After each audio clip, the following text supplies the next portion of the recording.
Hello and good evening, everyone. Dave Scott here from Spaced Out Radio. How you all doing as we get ready for another wonderful show tonight of Science Bob and Friends? Soon we'll bring in Dr. Bob McGwier, otherwise known as Science Bob. Mark Sims is here. We are just waiting on Daniel Sheehan to join us as well for an impeccable show tonight. And there is even benefit for you guys coming on in. We will get to that momentarily. Before we bring in our guests, let's say hello to everyone in the chat room. Jay Foxhunter in the gold medal position tonight. Smokin' Joe takes home his first silver. Todd Purdon with a beautiful bronze medal tonight. It's his first medal coming into the chat room. Good for you, Todd. The gorgeous Cosmic Floor, race fan, Andrew, ufologist. How you guys doing? SJ, what's going on? The lovely Jennifer Lane has returned. Paul Holland, good to see you. Gorgeous Aussie Ange, thanks for coming on out. The Philip Matlock is here, everyone. The Philip Matlock. He'll be signing autographs after the show, so line up to the left of the studio if you don't mind, to the left of the studio. Luscious Jules is here. She'll be signing autographs after the show. Line up to the right of the studio for Jules. No eye contact. She doesn't like eye contact. All right, moving on here, everyone. Michael Smith, thank you so much for kicking off the Super Chat tonight. Really do appreciate it, my friend, and your support of Spaced Out Radio. The Super Chat is a great way to support what we do on this show on a nightly basis because we are continually growing and kicking butt here, and it's all thanks to you. Nicholas Tapolansky, welcome to Spaced Out Radio's channel. We appreciate you coming on in. And Ed Clater's here, everyone. The Ed Clater. Thank you for the Super Chat, Ed. Really appreciate your continued support of this show. That is absolutely awesome. Hi, John Swan. Sonny Sloan, how are you? Welcome to the chat room. Yes, I did get your message on Instagram, and I always try to respond. I apologize it took me so long. Jeff Steve Perry, sing "Oh Sherry" for us if you don't mind, or "Don't Stop Believing." We'd appreciate it. There she is. Nope, we've already said Jules. Stewpot, nice to have you here. Thank you for coming in. The gorgeous Helena, nice to have you back. Hi, Ed Parnell. K-Knight, welcome to our channel for the first time. Thank you for joining us. Jeffrey DeRuin, appreciate you. John Jackson, welcome to SOR Chat. Thank you for joining us as we continue on scrolling on down. And who else do we got here? Chad Smith is here. Yes, I am Chad Smith. Chad Smith isn't Chad Smith. I am Chad Smith. All right, continuing the roll call here. Mama Susan, good to see you. And Grandpa Holland, nice to have you back. And Ben from UFO Garage, if you haven't signed up for the UFO Garage YouTube channel, you are missing on out. So make sure you get over there after the show and hit that subscribe button and ring that bell for Ben and Joe. You will be 100% entertained. And if you're not wanting to pull Joe's beard afterwards, you're definitely missing out. Rhode Island Truth Seeker, welcome to our channel. Thank you for joining us. And Travis DeLuca, good to see you. Ross Lambda, thanks for coming on in. Appreciate you. Snakes on a UFO, good to see you, my friend. John Ballerman, thanks for coming on in. Appreciate you. Vincent Proto, he has done all of our new thumbnails for Facebook and social media. We really appreciate that, Vincent. Really, really appreciate it. Absolutely amazing. Sasquatch, good to see you, man.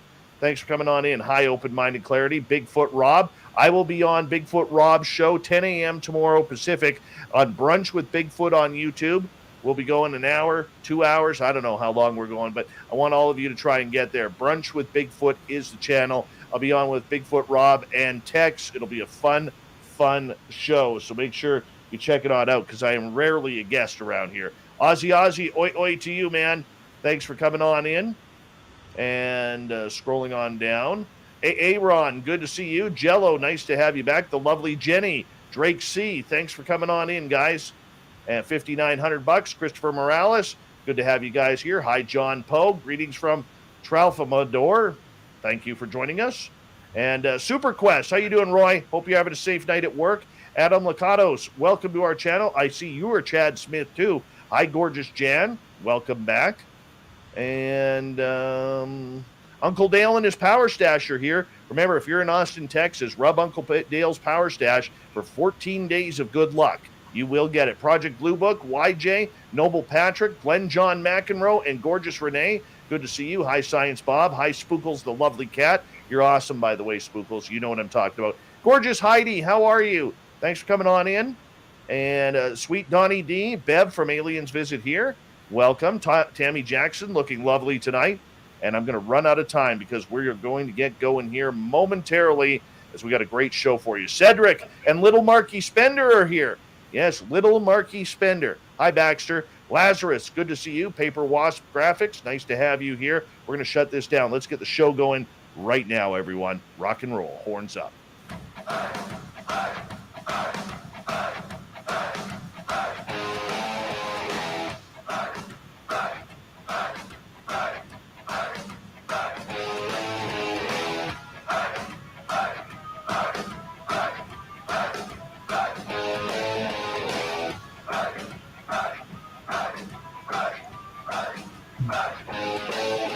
From the mountains of central British Columbia to you listening around the world, this, my friends, is Spaced Out Radio. I am your host, Dave Scott, sitting in the captain's chair of SOR headquarters.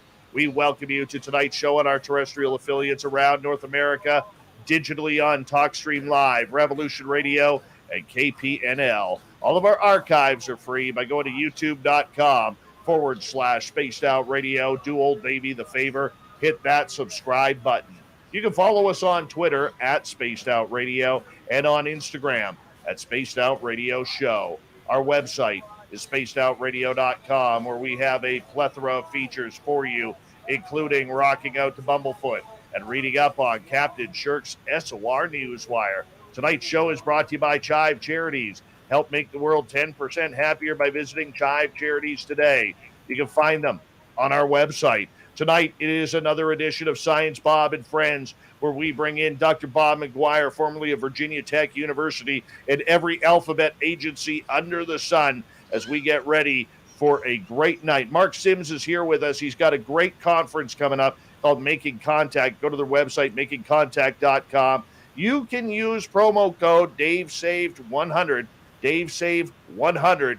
And I'm telling you, you're going to get one hell of a deal for one hell of a conference there. And I will put the website up on our YouTube channel and the promo code as well. I'll be reminding you of it all night long. But this is a power show.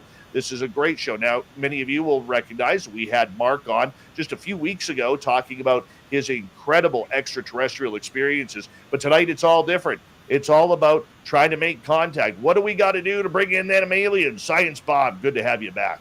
Oh, Dave, is happy to be here with you and Mark. It's I look forward to the second Wednesday of every month so we can have some woo and have some fun.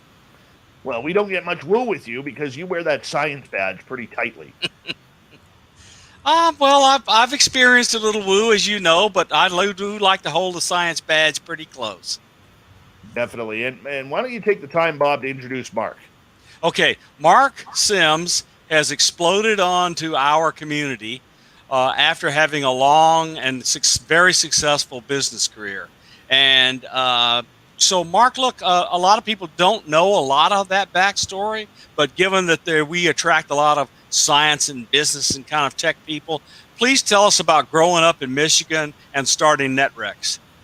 Yeah, my first company was Netrex, and I started that in 1992 after working for Sun Microsystems from 1986 until 92. Before that, I was living and I was raised in Michigan in the Midwest. I went to college and got a degree in computer-aided design from Eastern Michigan University, and then went on to go to Harvard Business School, and I'm alumni from the business school, and then started my first company, Netrex, in 1992. And that was an internet security company back in the time when the internet was just becoming a commercial platform for data communication. So I really was lucky to be in the right place at the right time. And one of the unique things that I happened to be skilled in was helping businesses connect to the internet securely before there were commercial firewalls. And so in Detroit, Michigan, where I was working at the time, all these automotive industry, tier 1, tier 2, and tier 3 companies that do business with each other and exchange large CAD files between each other saw the internet as a way to quickly and easily send large files between each other. And also email was another real compelling application that they wanted. So email and file transfer were the two compelling applications for the early internet. This is before the web and before other things that we have today. So I would help companies connect their engineering networks initially, and then their entire business networks, computer networks that is, to the internet securely using public domain software that I knew how to compile and configure. And then when the first internet security products started showing up, and this was around 1994, I became a reseller of those software programs, and I transitioned all these clients I had into firewall products. And so I could upsell and then remotely manage the software and their firewall products from my office. And this evolved over the years into a full-time 7x24 security operations center that we operated from our headquarters. And we went international with that. We had a lot of large clients, and we developed really the first managed security service offering in the world. So this was a plethora or a family of different managed security services like firewall management, intrusion detection, enterprise-wide virus detection, and antivirus servers for email, web filtering services, and much more. So that we did under the product name or umbrella called ePatrol. And that made us a target for being acquired, which we were in 1999. And then I retired, and then I started a second company called Nanorex in 2004, which was a software company where we designed a CAD system for nanoscale design for nano machines, nanobots. That was the idea. So those are my first two companies, and I ended up being very fortunate to be in the right place at the right time before the .com bubble burst, and that allowed me to fund the startup of Netrex, or Nanorex rather. The second company was Nanorex. That's terrific. So just as an aside, I retired after doing two companies, Hawkeye 360 and Federated Wireless, but just about every day of the week, I work with John Gilmore on ARDC, which is a foundation, and we give grants. And of course, John was one of the founders of Sun Microsystems. I don't know if you knew him. I rated John for sure. I did. Oh yeah. But the big deal is he founded the Electronic Frontier Foundation. So EFF, of course, is all about internet privacy, maintaining your privacy, keep the government out of your knickers. And so John and I work together a lot. And so so it's kind of funny. You meet somebody new, and you're in a company in high tech, and you find their little fingers that overlap your lives, no matter if you knew the person before or not. But yeah, I knew a bunch of people at Sun, and I had every kind of Sun workstation you could have for about 10 years, and then moved on to Linux when Linux took over. And then I had Cray Unix systems at work in big time. So it's just kind of funny, these things overlapping. So tell us, to give our audience just a few more minutes. You've already been on, but please give them a few more minutes on how you became an experiencer. Well, after my second business, I retired a second time, and I took up ballroom dancing as a hobby, believe it or not. My wife and I were empty nesters. Our daughter had gone off to college, and we decided to take up ballroom dancing together, and we fell in love with it and threw ourselves into it. And we were so happy and excited and obsessed, really, that we became competitive dancers, amateur competitive dancers. And so we were introduced to competitive ballroom dancing in around 2009. And our first competition was in Las Vegas, which was a really great place to have our first experience. And we both did really well. And that just took off. And for the next 3 years, I danced. That's what I did. I really set a goal for myself to become a champion, which I did in 2011. So this was 3 years into it. 2009, 2010, and then at the end of 2011, I won my major dance sport championship, my first one. And after dancing for a while, I was kind of bored and took a little break from it and started watching YouTube videos in the office of my home. And I came across the Disclosure Project, which was this event that took place in Washington, D.C., all the way back in 2001.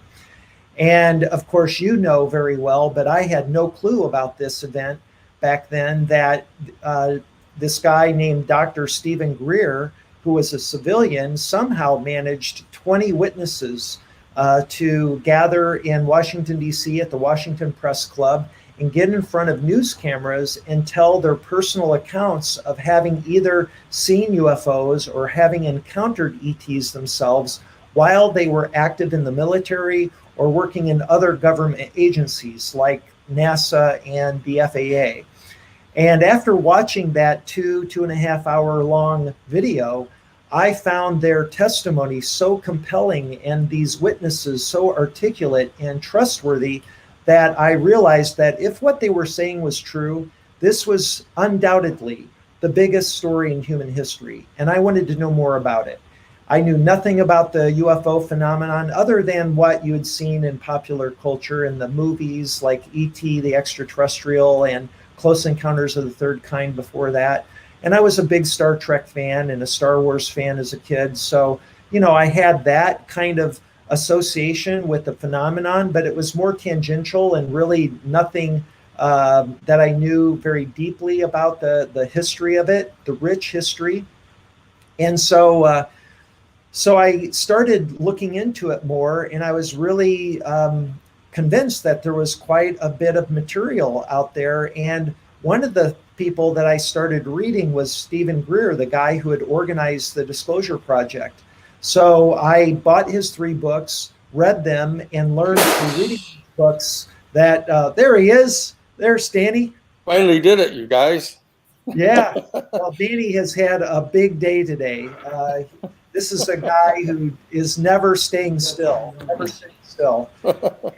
we're just so lucky to have you, Danny. Thanks for coming. And I'll let you, I'm going to continue sharing my story, and then we'll let you chime in. So I got these 3 books. I read them. Through the 3 books, among other things, I learned that Greer had organized these events that he did at various times of the year called CE5 Ambassador Trainings, where he would teach people a meditative practice that he claimed could initiate contact with extraterrestrials.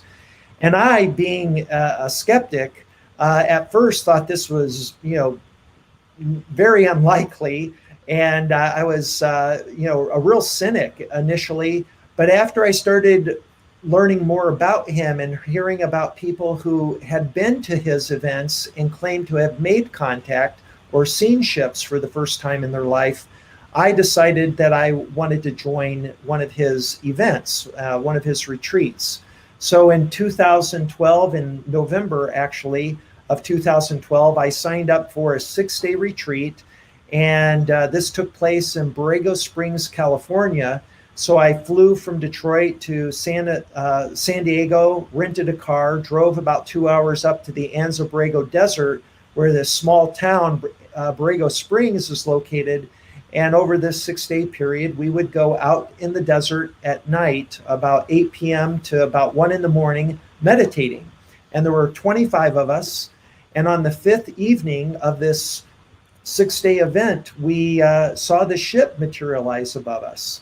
And it was what I imagined, or I thought initially, was a craft, and it very well could have been, but it was not the kind of craft that you typically hear reported about. This thing was a elliptical shaped craft. And what I'd like to do is very quickly just share with your viewers what that looked like, because let's see here, I'm going to share. Absolutely, Mark. I just want to remind you, too, that this is going out not only on YouTube, but our terrestrial radio stations as well. So I just want to make sure that we describe it well enough for our YouTube people to be able to, or pardon me, our radio people to be able to hear it as well. Great. So for the people that are watching, what you're seeing is this object that materialized out of thin air above our group. And it was something that I recognized immediately because I had read Buckminster Fuller, and he was well known for something called the geodesic dome that has become now ubiquitous, or in festivals and in camping and so on. And this was a elliptical version of a geodesic sphere, and it's made up, as you can see, of these triangular facets that are defined by these lighter edges. And then around this egg-shaped object was a very well-defined corona or halo of that was green, and the object itself was illuminated from within by what you could only call a divine light. It was just such a pure, beautiful light. It was otherworldly.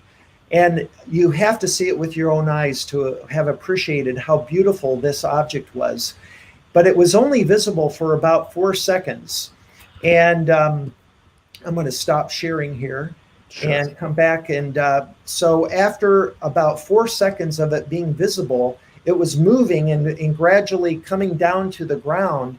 And as it had approached the desert floor, it dematerialized. But when I saw that dematerialize, I was really left with an answer to this burning question that I had come to answer, and that was, are they real? I wanted to see something that was undeniable, that would convince me that they are indeed here.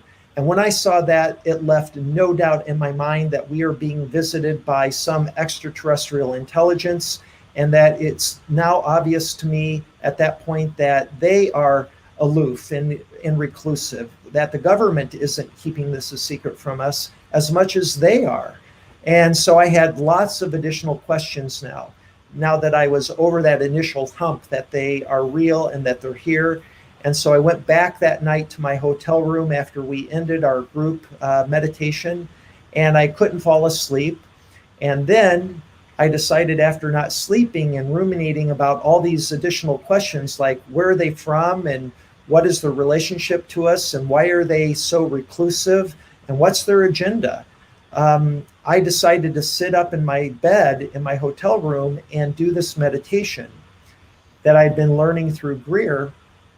And after about 5 minutes of meditating, I started having this visceral experience in my third eye where this light blue light began swirling, and then it coalesced into a well-defined bright sphere, and then these rings of light came into it from the periphery of my vision.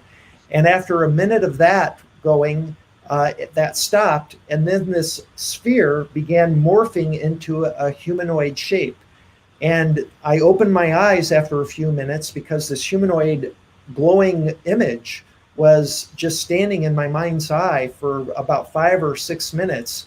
I finally decided to open my eyes, and standing at the end of my bed was this light being, what was clearly a being that was non-physical, made of light or energy, or maybe a hologram, I wasn't sure.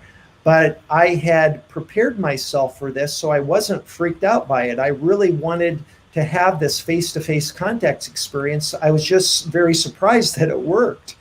And so standing at the end of my bed was this being. Again, I'm going to share my screen real quick so that people can see the illustration I made of what I saw. And here it is. So what you're seeing on the left is a pencil sketch I did years ago of this being, and what you're seeing on the right was a Photoshop or a computer illustration that I personally drew years after this event. And you can see clearly in the drawing on the right, the computer drawing, that this is a non-physical being. It was scintillating, it was glowing. There, you could see through parts of its body, especially its torso, while the head was brighter and had these well-defined eyes with what I thought were pupils. And I later, more recently, in fact, in the last year, I hired a professional illustrator to illustrate a mock-up of a book I'm writing for the cover art. And this is what he drew, which really captures the essence of what I saw.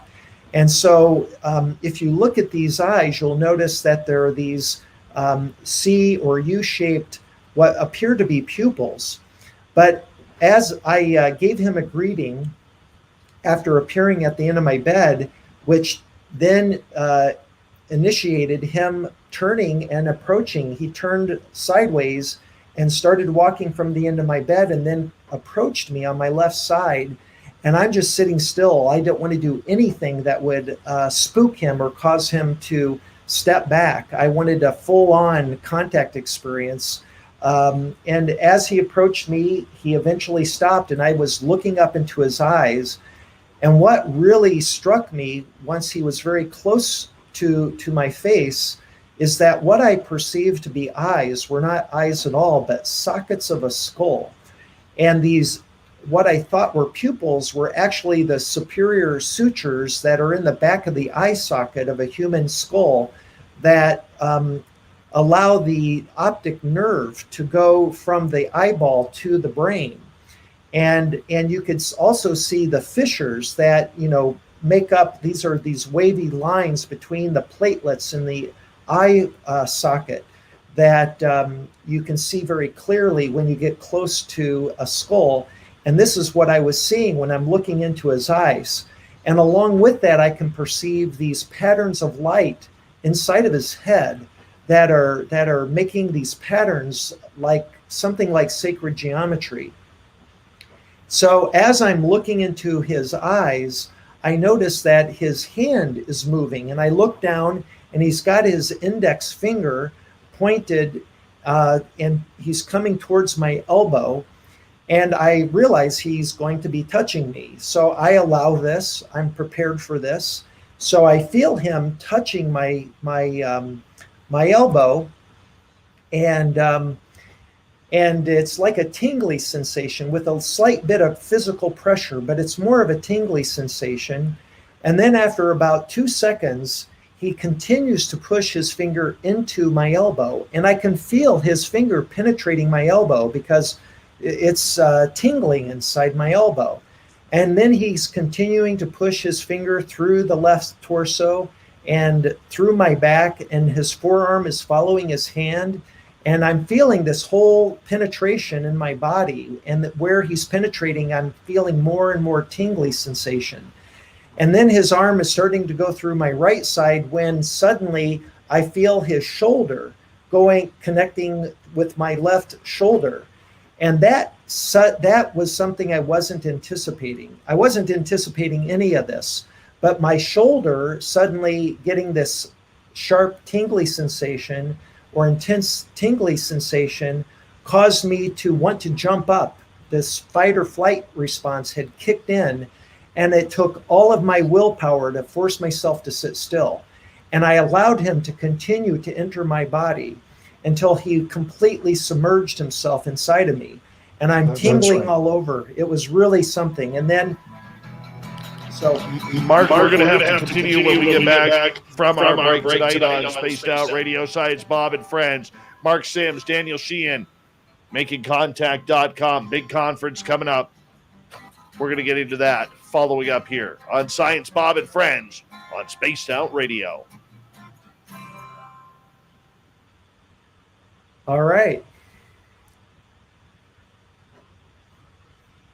All right. Hey, space travelers. Let's turn that down.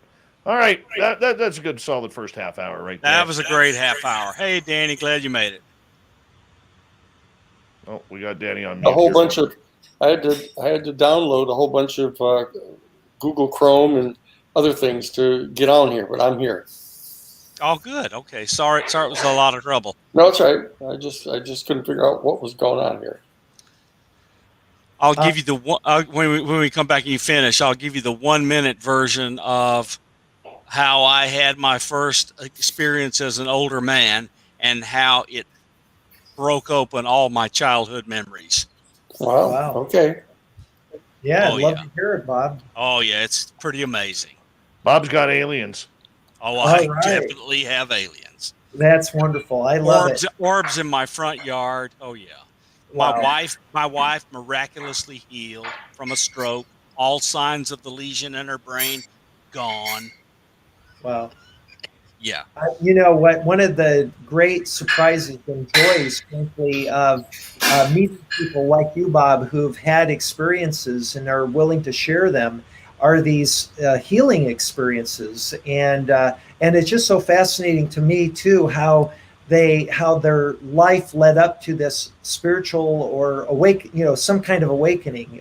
I call it the spiritual awakening or the Kundalini awakening, all sorts of words for it, but it's more and more common with people, and it seems that people are becoming more comfortable sharing these stories, and it's so important to do this. Well, the trigger was all the announcements of in 2017 and 18, and I had heard about it coming. I'll tell you the story. I'll make it quick because this is about you guys, not about me, but I want to share. All right. Well, I'm going to just really quickly go grab a drink. There you go. How much time do we have left? We have about 3 minutes. Okay, that's plenty of time. I'll be right back. All right, Danny, I got you on mute because there's a lot of background noise there. Okay. But if you got to get a drink or anything, you go right ahead. That's a nice mirror right there. Oh, it's beautiful. Oh, what's he watching there? Let's see if we can zoom News. in. It's the news. Looks like Rachel Maddow. Of course it is. He's a Democrat. Remember, he was on Jimmy Carter's staff. I've been a fanboy since he was with Jimmy Carter. You are a fanboy because of his hair, like I am. Oh, his hair is gorgeous, and of course, I don't have any.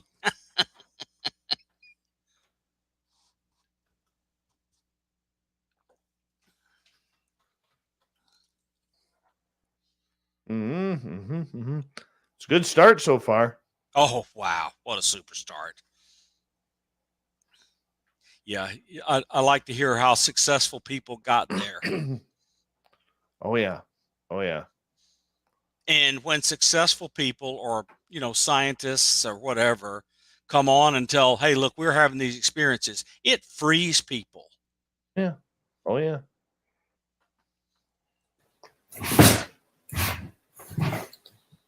Scared the daylights out of me there for a second.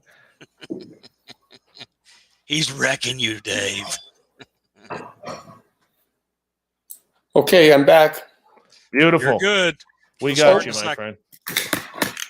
Have to put on my little earphones. I have the little earphones plugged in. Yep. We're in the middle of a break. We'll start in a second. I'll finish with Mark and then go to you. Sure. Sounds good. You are an unbelievably busy guy. Busy is good. Oh, of course it is. This is what it looks like when it's working. Yes, exactly. I was telling Mark how I retired from 2 jobs, started 2 companies, retired from them, went into retirement, and I'm working harder than I did before I retired. All right. We have about 45 seconds. I want to say a big thank you to Jeremy, to Chad, Smith, Patrick, Lori, Ed, and Michael for the super chats tonight. And if you're interested in this conference, guys, go to makingcontact.com. Use promo code DaveSave100, and you'll be able to get a break on the price there. And real thankful to Making Contact for giving our audience a promo code to use, to save you guys some money. We really do appreciate everyone at Making Contact for helping us out, especially Mark and Daniel.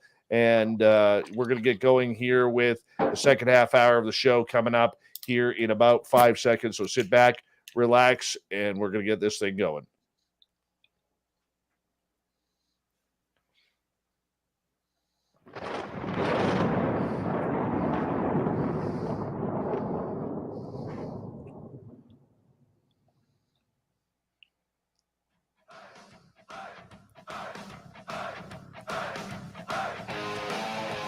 Second half hour of Spaced Out Radio is underway tonight.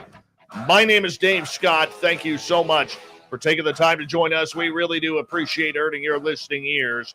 Want to remind you that if you missed portions of this show or others, check out our free archives by going to youtube.com/Spaced Out Radio. Do old Davey the favor, hit that subscribe button.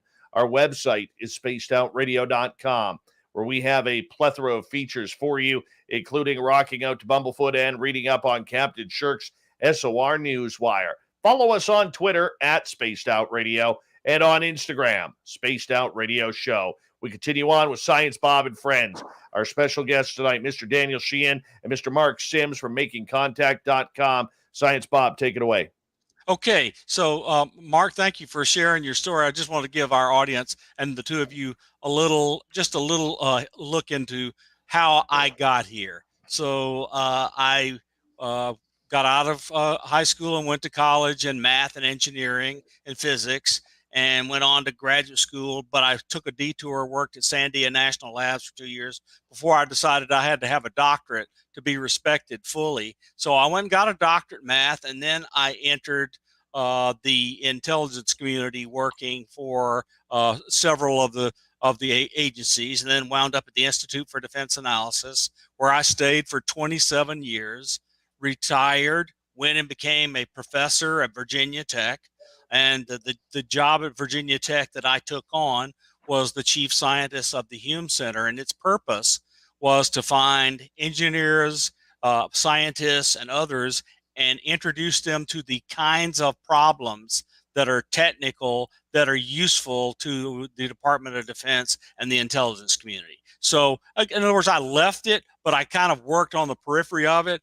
And then I began to hear all these rumors from my old friends that the UFO stuff was hitting the fan and things were about to really happen. So I began to look into it, just like you, looking at YouTube, listening to things, and I saw Richard Dolan, and naturally, being from the National Security State, I read UFOs in the National Security State, volumes 1 and 2, and now I am Richard Dolan's forum administrator and moderator.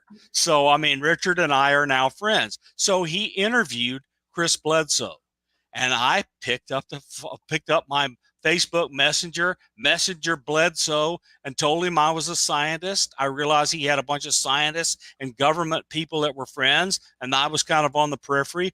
Could I come visit him? And so he didn't respond for 3 weeks. So I thought, okay, well, that's done. And he responded, says, yes, you can come. It was so near Christmas. We waited to January. I went over and we got to know each other. And he told me, you know why you're here? And I says, no, why? He says, because Jim Semivan told me to let you into my house, that it was probably going to be interesting. So we sat around and talked. I learned a lot of stuff. We went outside and observed, and I saw orbs and craft and weird popping things in the trees that went up into the sky, and purple auras all over the sky. And Chris, when the purple aura disappeared, Chris went, okay, they're gone. We can go inside. And so we went inside, said goodbye. I went home, and stuff followed me home. And with apports and other things, and my wife experienced a miraculous healing. I picked up the phone. I called Chris, and I said, okay, Chris, I'm going to help you do all sorts of things, and that we're continuing that. COVID has gotten in the way, but we're going to pick it back up shortly. But now I have experiences regularly, weird ones with Dave, weird ones at home, and I've just learned to live with it. So we're going to segue for just a little bit and go from the woo to the lawyers. Danny Sheehan, if anybody needs to be introduced to Danny Sheehan, you have not been paying attention.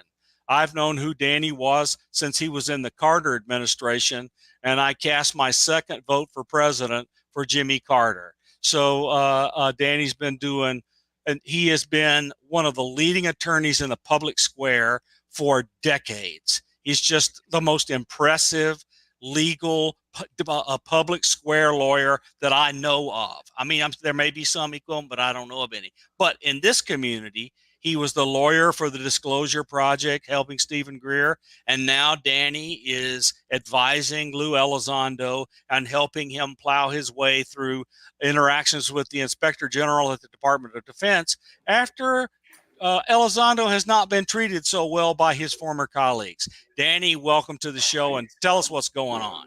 Well, lots of stuff is going on.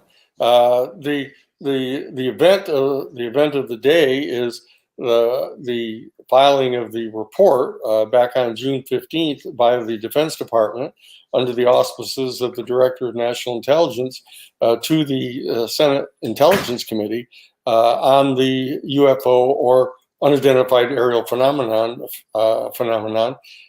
in this short 9-page report that was made public, only 6 pages of which have anything basically, is just the cover story, as it were, for a 400-page classified annex that has been given to the Senate Intelligence Committee.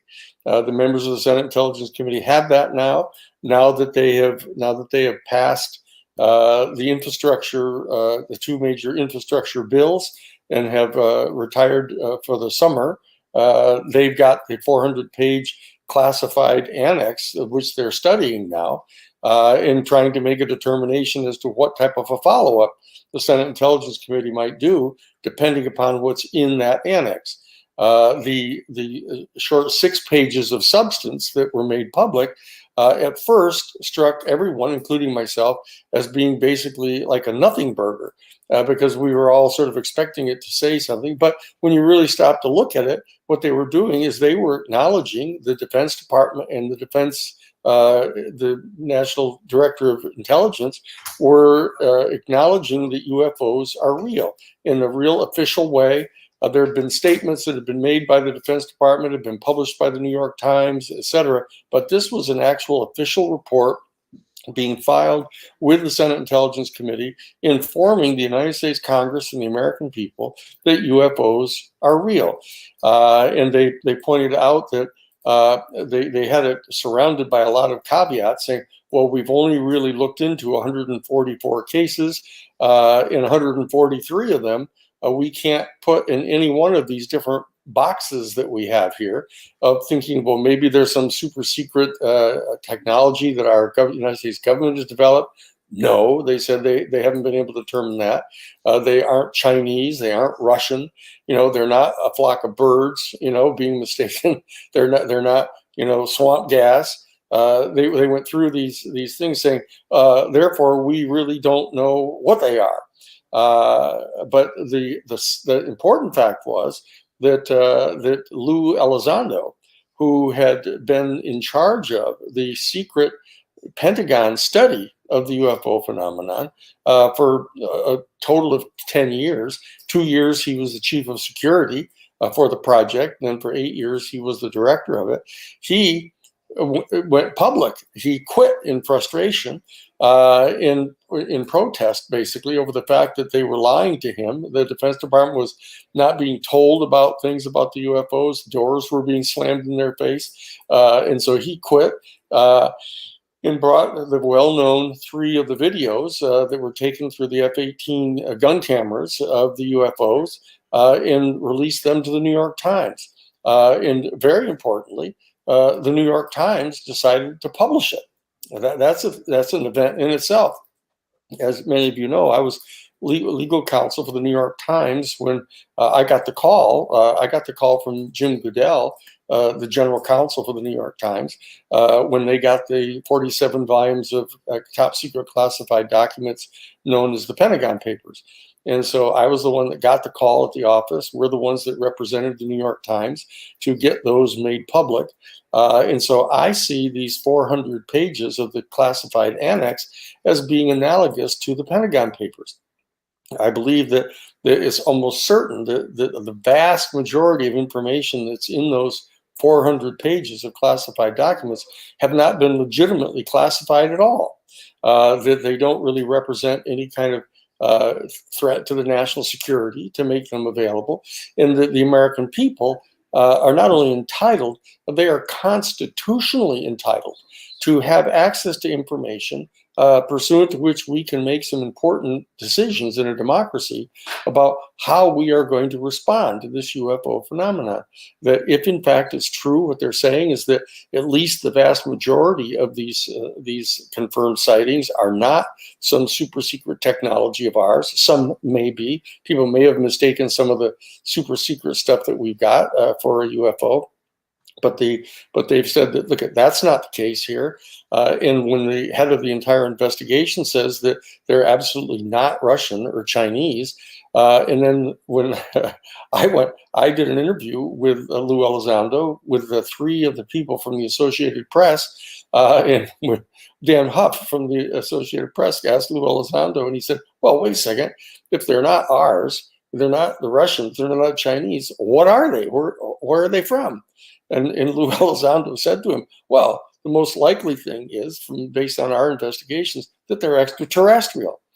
And now that puts us in a different place. When you have the head of the secret study of the United States Pentagon telling the Associated Press that these are not ours, they're not Russian, they're not Chinese, and the likelihood is they're extraterrestrial, the time has arrived for us to start to begin a discussion among our citizenry as to what are the implications of this.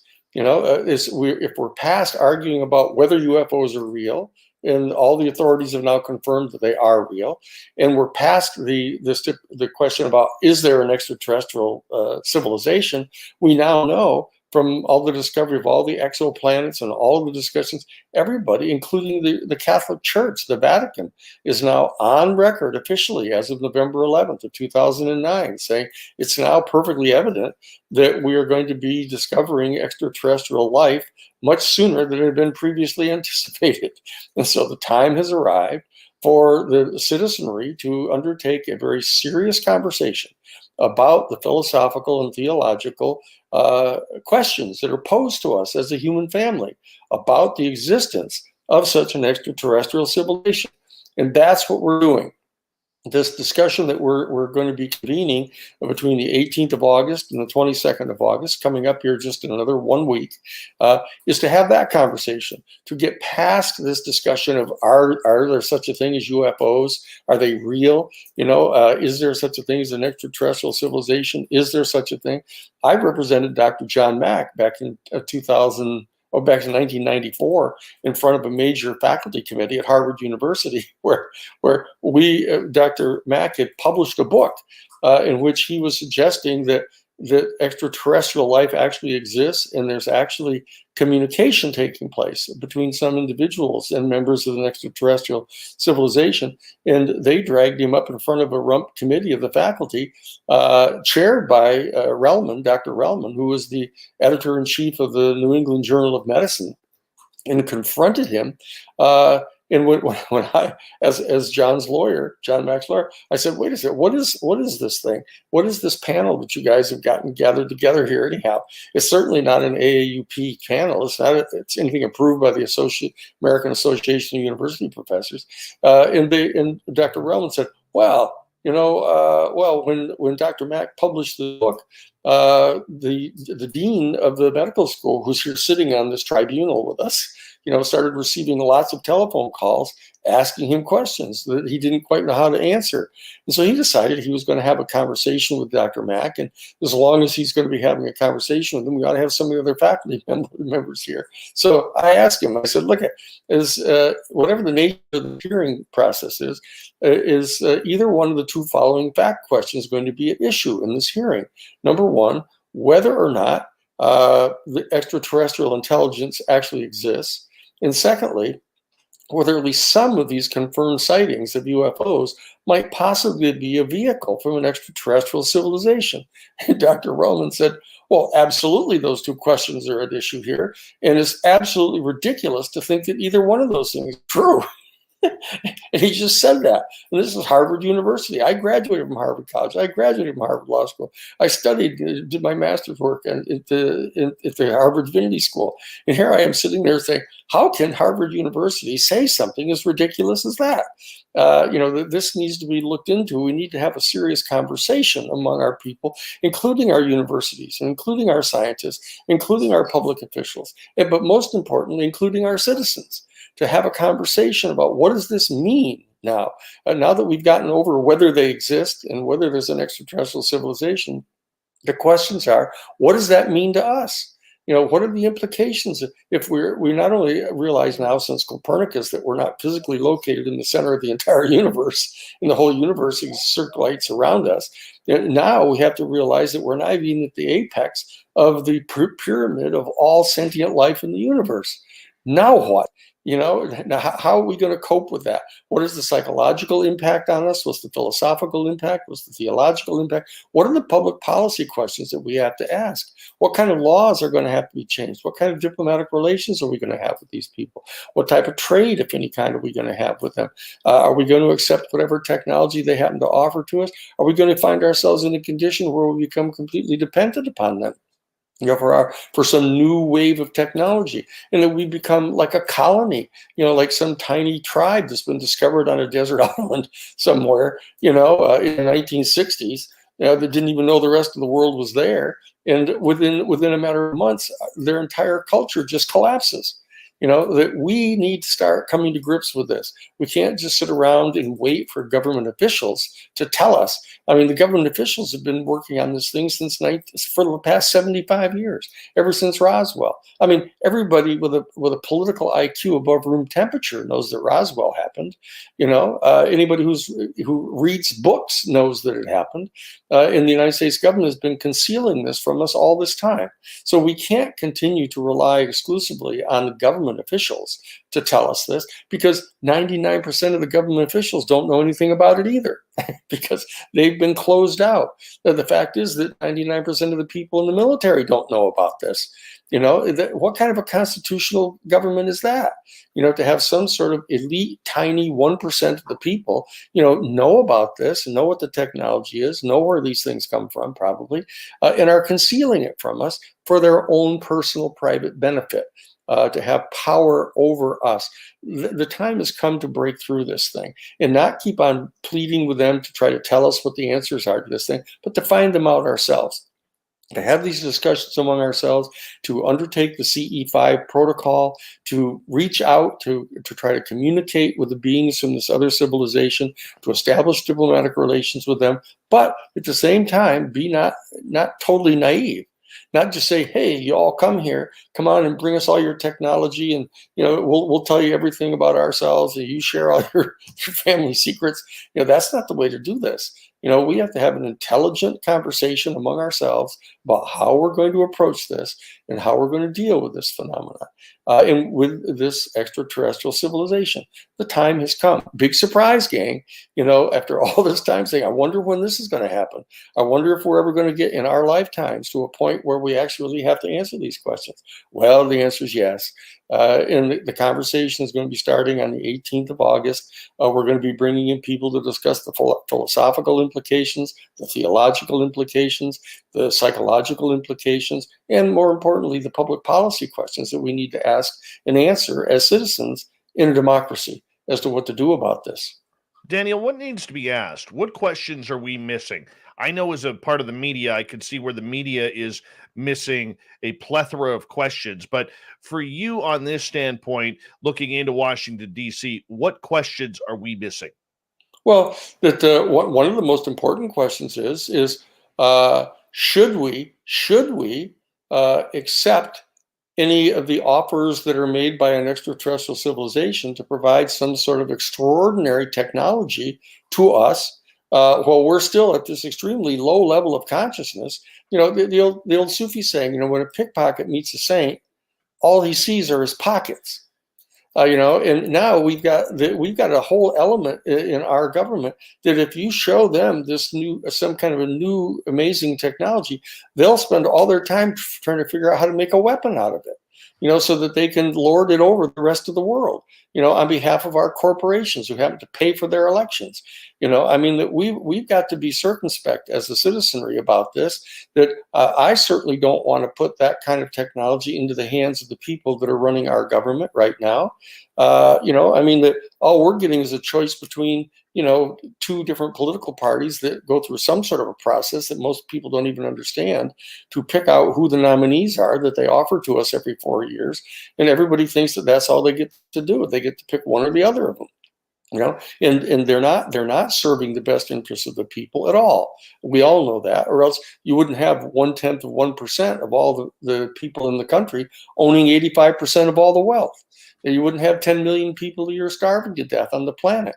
You wouldn't have people dying of diseases that we've known the cure for 100 years. You wouldn't have that if the governments were functioning responsibly and effectively and compassionately. So the bottom line is, the first question that we really need to ask ourselves is, do we trust our own government officials to have access to this technology? Should we ask the civilization for that technology? Shouldn't we be more circumspect about this and really try to ask nuanced questions about how we're going to come to grips with this civilization and what the impact is going to be on us? Bob, your mic's on mute. About that. Danny, tell us just a little bit before we go to break about how is Lou doing and how are your interactions with Lou and the Pentagon going, without divulging anything you should. Sure. No, it's fine. We're engaged. Lou and I are engaged in a very candid conversation with people in the Inspector General's office. They started out trying to stovepipe the different divisions of the Inspector General's office to talk to Lou. Oh, here's the whistleblower group. Here's another group that's worried about the potential repercussions on nuclear weapons. Here's another group that's worried about the space technology that they've got. And what we were saying is, look, if you're going to have this conversation in response to the complaint that Lou has filed, let's get everybody together from the Inspector General's office. Let's sit down at the table together and have this conversation. And it didn't take very long for them to realize that Lou was the only one in the room that knew anything about this. They didn't know anything about this because the Inspector General's office has been iced out totally. They don't have the slightest idea about what's going on with the UFO issue. They don't know what the protocols are that are being followed by the Defense Department. They don't know who's in on this and who isn't in on this.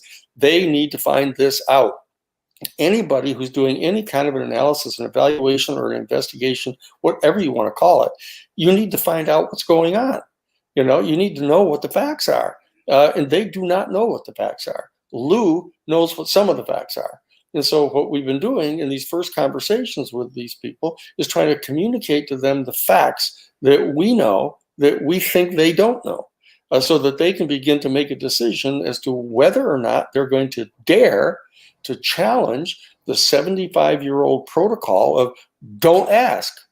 Don't ask about these things. If you push too hard on these things, your career is going to be over. Why is that? Why is that happening? What is it that they're hiding? Who is it that's hiding it? Who is it that's in charge of this information anyway?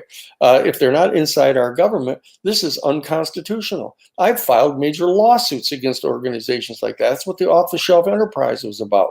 Oliver North and all those people that were smuggling weapons to the Contras in complete violation of the orders of Congress. You cannot have this going on in a democracy. We need to know who's trying to control this information and for what purpose are they doing that. We need to have that information, and the Inspector General's office has to have that information. And the Justice Department needs to have that information from a constitutional point of view. And the Senate Intelligence Committee has to have that information. That has to be. We're going to cut it right there for the time being, because hour number 1 of Science Bob and Friends is complete. Hour 2 with Science Bob McGwier, Daniel Sheehan, Mark Sims. We got makingcontact.com, and we're going to talk about that next on Spaced Out Radio.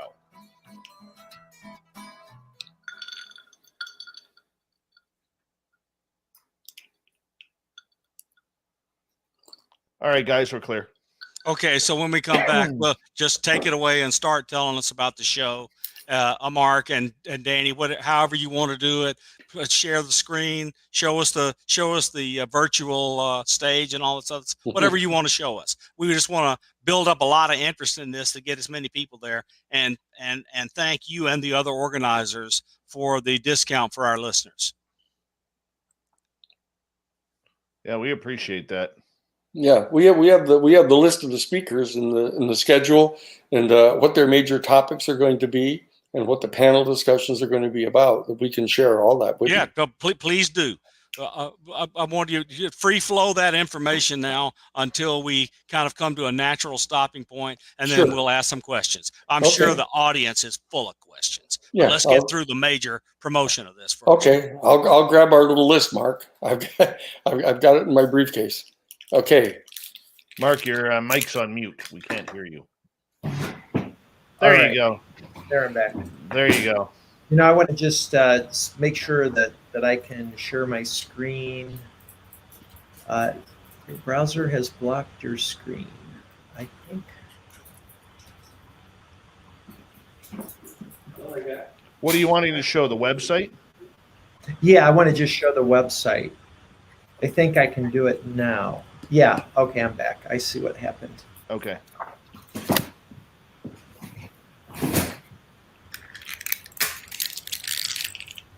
Yeah, StreamYard is pretty flexible, pretty point and click. Zoom has more capability, but it's not as point and click.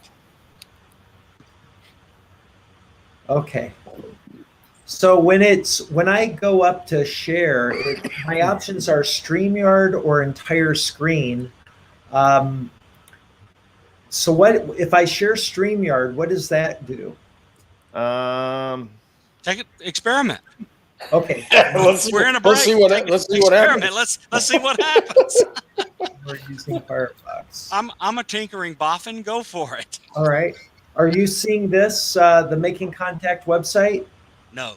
Nope. Hold on. I got to bring it up here because I have to add it. There it is. There you go. There it is. Okay. Wait a minute. You almost did it. Oh. Yeah, we had it there. Okay. We had it.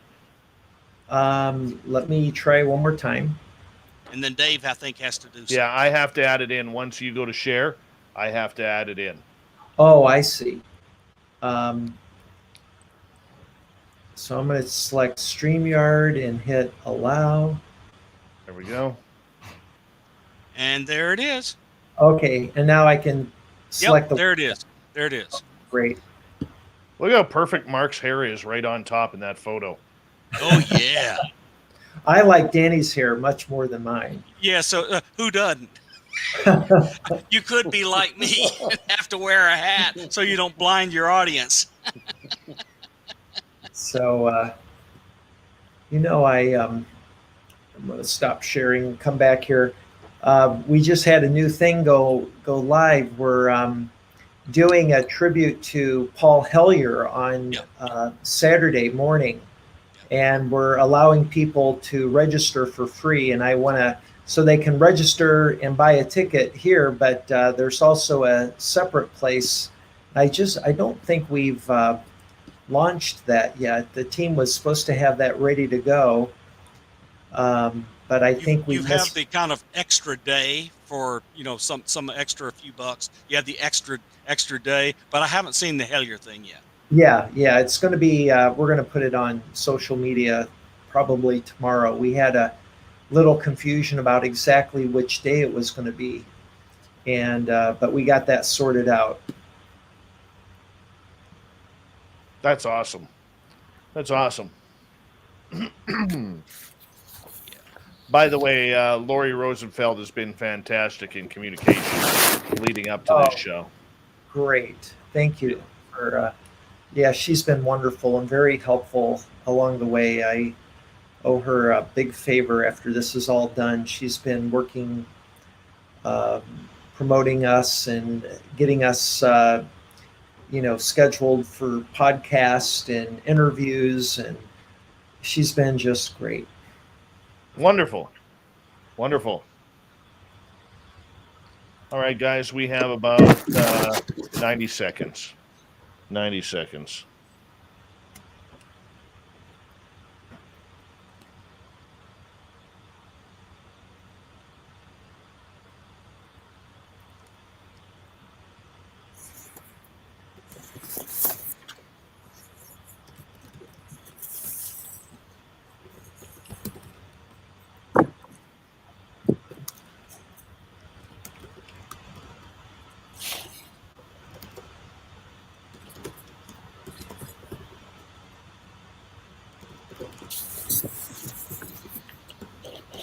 Want to say a big thank you to Double Tim, Jeremy, Chad, Patrick, Lori, Ed, and Michael for the awesome super chats tonight. It's a great way to support what we do on this show each and every night on Spaced Out Radio. So thank you so much. Thank you to all of our new listeners. Don't forget to hit that subscribe button and ring the bell. We are literally here 7 days a week starting at 9 p.m. Pacific, midnight Eastern. And I'm here Monday through Friday, Lynn Wallington, Saturday and Sunday. And thank you to all the veterans out there who listen to this show on a nightly basis. We really appreciate you. We love you. And this is a good place for you to come and hang out and just enjoy some woo every single night. We would love to see you here. Okay, guys, 5 seconds. And here we go, everyone.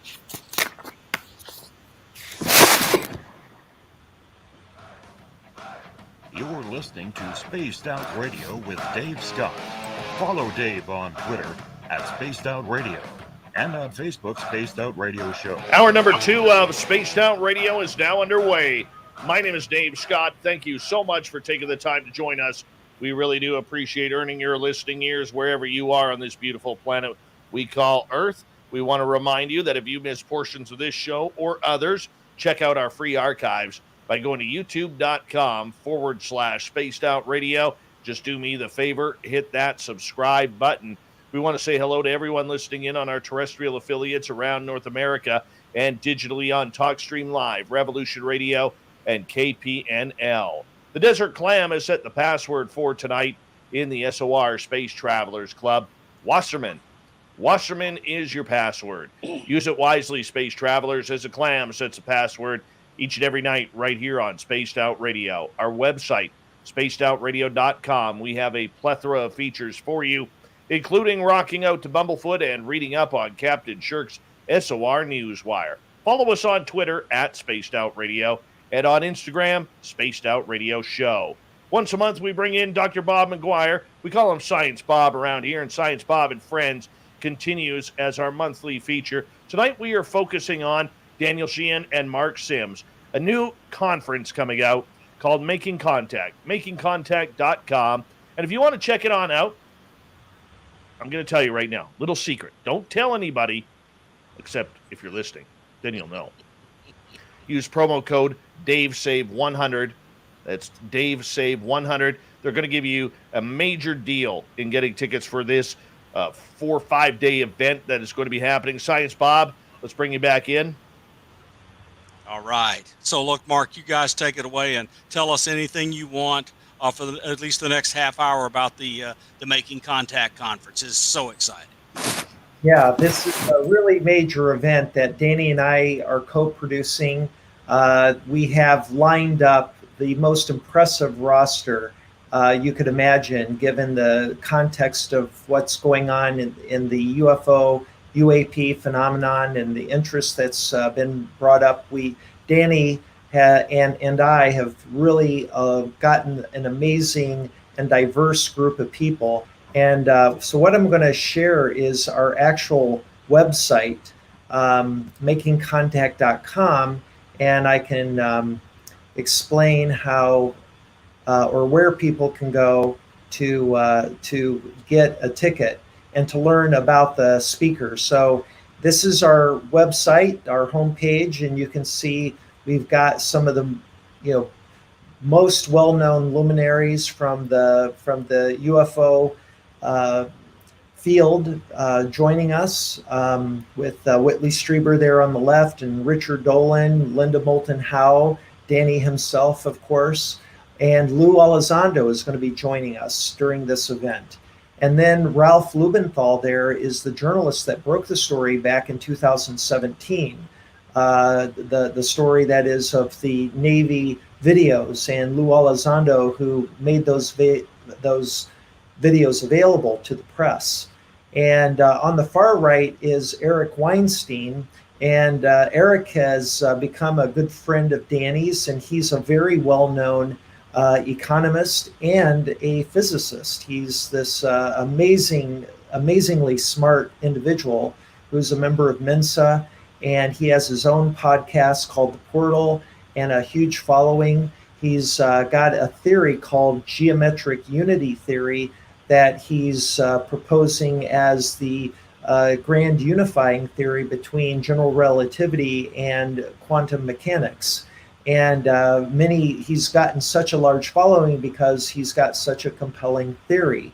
Danny, why don't you share a little bit more about Eric and how you two know each other?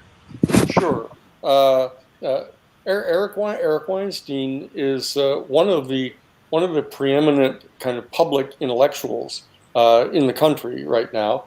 I had heard about him for a long time, and he had a show. It has a show that's called The Portal, and it's a podcast that he does.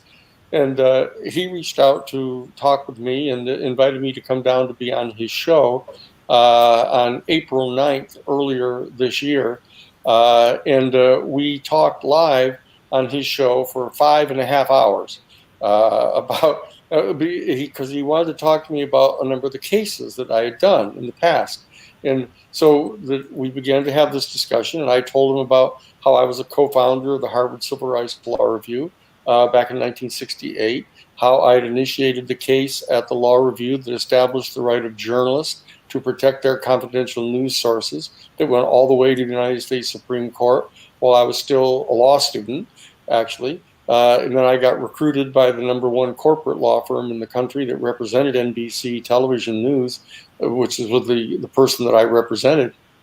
And then I was there to receive the call for the Pentagon Papers. When the New York Times got access to the Pentagon Papers, they contacted me. Jim Goodell, the vice president and general counsel, called me because he knew that I had done the case that established the right of journalists to protect their confidential news sources. So I ended up then becoming one of the major lawyers for the New York Times and doing the Pentagon Papers. I was then recruited from that firm to go to F. Lee Bailey's office, where I served as one of at the office there when we represented James McCord, one of the Watergate burglars. He's the one that blew the whistle on Richard Nixon and the plumbers, writing a letter to Judge Sirica revealing what they were all doing there. I went from there back to Harvard Divinity School to study for my master's and PhD there in comparative social ethics after already having graduated from Harvard College and Harvard Law School, and began to do cases out of the Jesuit headquarters, one of which was the American Sanctuary Movement cases down on the Texas border, where we struck down as unconstitutional the efforts of the Reagan-Bush administration to keep people coming and from applying for political asylum from El Salvador and Guatemala, where the U.S. government was secretly financing death squads against basically anybody who read more than 2 books a year. And I got to do all of those cases. Then we did the Karen Silkwood case. That shut down and stopped the construction of all private nuclear power plants in the country. We discovered who killed Karen Silkwood and took the documents away from her. We made the movie about Silkwood with Meryl Streep and Cher, and we did all those movies. And then we did the Iran-Contra case. We basically found out that they were smuggling weapons to the Contras in violation of the Boland Amendment. We brought on the action under the Federal Criminal Racketeering Act that brought about the appointment of the special prosecutor. I was also legal counsel for the American Civil Liberties Union at Wounded Knee, representing Russell Means and Dennis Banks and the other people for ACLU. And I've done cases like that. And so Eric, it turns out, had come to some of the talks that I had done around the country. And so he asked me to be on his show. So we spent 5.5 hours talking about these cases. And when we completed that, we were planning to get together some other time in the near future. But it turns out a couple of weeks later, someone called me about 11 o'clock at night and said, "Hey, we heard that you were on Eric's show. He's on Clubhouse right now, and he's talking about UFOs, and you might want to go on there." So I popped onto the Clubhouse, and Eric said, "Oh, here's Danny Sheehan. He's done some really interesting cases in the background. I wonder if he knows anything at all about UFOs." And so he asked me to, quote, come up onto the stage in the Clubhouse, and it turns out he didn't know. that I was legal counsel for the Disclosure Project back in 2001. He didn't know that I had been legal counsel in the Carter administration for a special study that was done by President Carter into UFOs and extraterrestrial life. He didn't know that I'd been the legal counsel for Dr. John Mack. He didn't know that that I was Lou Elizondo's lawyer, who was the guy that ran the secret study in the Pentagon. And so Eric became, I guess, thunderstruck, I guess is the term, about the fact that I knew all about this. And I talked with him for 5.5 hours about the cases I'd done, and I'd never talked about any of these cases. So he started becoming much more interested than he had ever been before in this issue of UFOs and the potential that they may be actually extraterrestrial in origin. So he started to be puzzled by why his friends, all this Mensa crowd of all these geniuses that were mathematicians and physicists and astrophysicists and everybody else that he knew personally, why is it they had not been recruited to look into the UFO phenomenon? Why is it that the government was keeping this completely secret and the only people that were working on it were like engineers who were trying to back engineer the technology? Why is it that some of the greatest minds in our human family haven't been brought in on this and get to talk about this? So he became quite exercised about this failure on the part of the intellectual community to come to grips with this particular phenomenon. And he started to appreciate the profound questions that are raised, not only for physics of, how do these vehicles go 43,000 miles an hour right in our atmosphere when, 1/10 of that speed is going to burn something to a crisp, if anything that we know how to build. And how can they come from outer space and come in at 80,000 feet down, from 80,000 feet down to 50 feet above the ocean surface in less than 1 second, and then come to a complete stop, which would put 600 Gs of pressure onto the vehicle that would tear completely apart any vehicle that we've ever seen. And then they can go underwater and travel at over 200 miles an hour. How can this be going on? And the top scientists that he knows aren't involved in studying this stuff. Who's keeping the secret? What's going on here? So Right. he's agreed to come on and be on the show to talk about what the implications are for our classic dominant worldview of scientific positivism and materialism. That what are the implications when there are vehicles that are obviously defying all of the basic laws of physics that we think we know about. And so he's going to be talking about this challenge to our fundamental worldview that's raised by the existence of these UFO phenomena and their potential extraterrestrial origin. We're going to bring on the other people. We're going to first, Mark and I are going to lay out on the first day, Wednesday morning of the 18th. We're going to lay out the entire schedule. We're going to talk to everybody about who the people are that are going to be coming on. Each of the 5 days, the first 4 days is going to have a separate theme. For example, the first day is going to be on the philosophical implications of the discovery of extraterrestrial life. The second day is going to be raising the theological questions about our place in the universe as a human species in light of this new discovery. The third day is going to be devoted to the psychological questions that are asked. I mean, it's pretty hard on people's psyche when they first come to realize that they're face to face with an extraterrestrial being. It's got a lot of press about it. What kind of effect that has on you.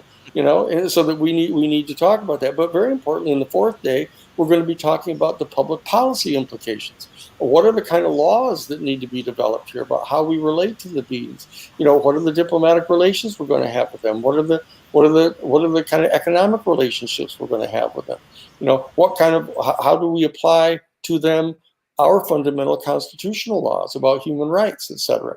How do we dialogue with them about this? These are fundamental philosophical, theological, psychological, public policy questions that we have to discuss And so that we brought in some of the major experts around the world after Mark and I lay out to the people in the first morning what the schedule is going to look like for the rest of the week. Then what we do is we start the conversation, and we have right in that first day we have Eric Weinstein comes on to talk about the implications of this. Then Whitley Strieber is going to be there talking about what the psychological impact was on him when he had this direct experience, and then Mark is going to present the information that he started to share with us here tonight about what the fundamentally theological implications are of what the kind of download that he got from this experience with this extraterrestrial being, laying out the cartography of kind of ultimate reality in which our whole human species is playing, you know. And so then we have a panel discussion among all of those people, so that I'm going to be moderating that panel, so that we can dig deeper into those opening statements and have them dialogue with each other in a very important way. We're going to go around and around in the circle, having each one of these A-types that can talk for hours about this subject. Each one of them is only going to be talk for like 2 or 3 minutes, and then let the next person talk, and then let the next person talk. And we're going to go around the circle to allow an insight to arise in a real event that's taking place in front of all the people that have come to watch this, to listen to this panel discussion. I mean, these are the kind of discussions where people will say, boy, I sure wish I were a fly on the wall listening to that conversation. Well, you are going to be a fly on the wall. You're going to be right there where they're having this conversation live to have these discussions about these profound questions. And the next day, we're going to be dealing with the theological implications. We're going to have Jeff Kripal is going to be there. Jeff Kripal is not only the head of the Department of Religion at Rice University in Texas, but he's also the chairman of the board of the Esalen Institute. We're going to have Dr. James Garrison. Dr. James Garrison is a PhD theologian from Harvard and from Cambridge University in England. He's also the fellow who helped negotiate with Gorbachev to start, starting Glasnost and Perestroika, to kind of get rid of the nuclear weapons, in part because the extraterrestrials are telling us over and over again, you got to get rid of the nuclear weapons. This is totally insane, what you're doing here. And so we took the steps forward to try to reach out directly through citizens diplomacy, to talk with Gorbachev when he was only the Secretary of Agriculture. And Jim Garrison is going to tell that story about the importance of citizens diplomacy. We're going to have Michael Beckwith. Michael Beckwith is the minister, the pastor at one of the largest and most progressive churches in the entire country down in Los Angeles, the Agape Church down there. He's going to come and talk about the need for our human family to ascend to a level of planetary consciousness, to get over this kind of nation-state conflicts and racial conflicts and economic conflicts. We've got to transcend this type of atavism to deal with global climate change on our planet.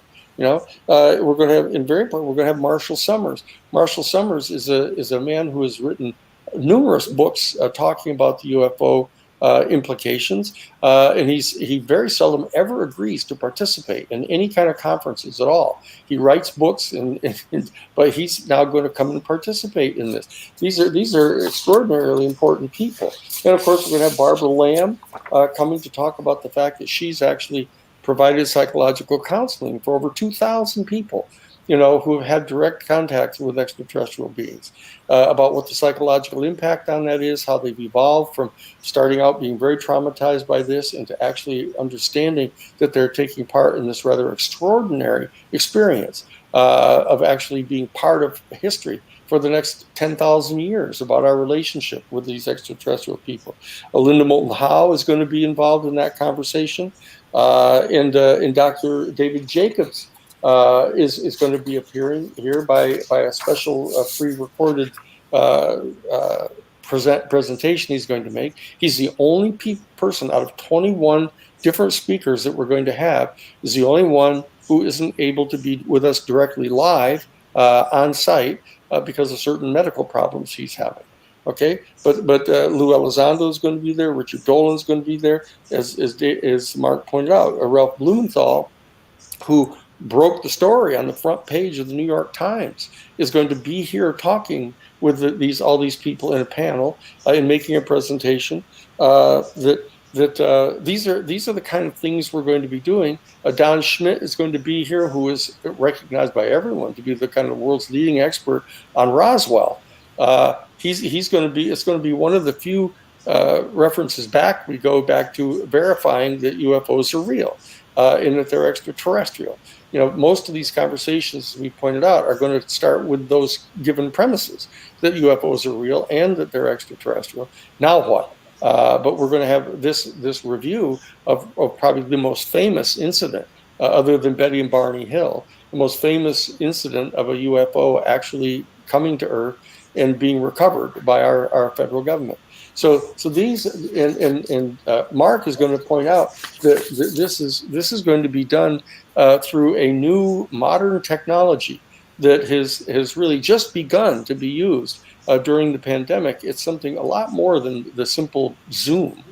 This is a very different technology. It's going to enable us to bring people in from all around the world to sit in council together, to sit and have panel discussions with each other live and in place, with thousands of people being able to be present virtually for these kind of conversations. This is a brand new technology and a brand new way of handling this most important of all issues. And we can therefore have these conversations shared by people all across the globe. All across the globe can be present for these kind of real life conversations. And this is just the beginning of this process. We have 2 minutes left before we got to go to break at the bottom of the hour. Science Bob and Friends continues with Mark Sims and Daniel Sheehan. And for you guys, I mean, how does the public be involved with this? Give me the 90-second answer, Mark. Well, the new Making Contact campus makes it possible for people, no matter where they're located in the world, to come and participate in a dynamic, interactive, virtual environment that's very much like a normal conference center. But it's a campus full of different venues for different purposes. It really is stimulating and supportive of community building. And so this is our inaugural event for our inaugural campus, virtual campus. So we're doing two things at once. We're launching the campus and we're launching our inaugural event, the Making Contact Convergence. So when we're back from the break, we'll give you a demo of what it's like for people to experience this. Sure. Mark, 45 seconds. Why is this necessary for the public at this time? Well, this conversation needs to be supported by a place that is safe and easy for people to congregate, share stories, to learn together, and have this very important conversation that Danny has been speaking of. And a virtual place allows anybody from around the world to engage in this dialogue and contribute to it.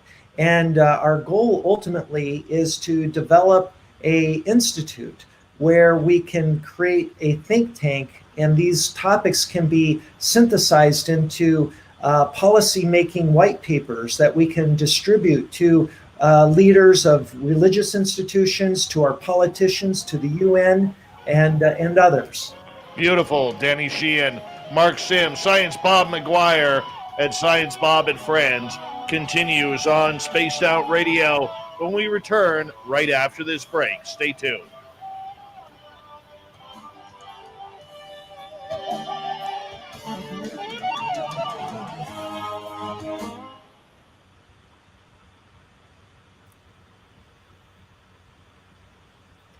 All right, guys, we're clear.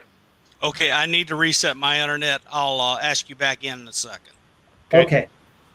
How are you doing, Danny? Okay, good. Hold on, I got Danny muted here. Oh, because he was shuffling papers while you were talking, so I didn't want Oh, I'm sorry. Okay. That's okay.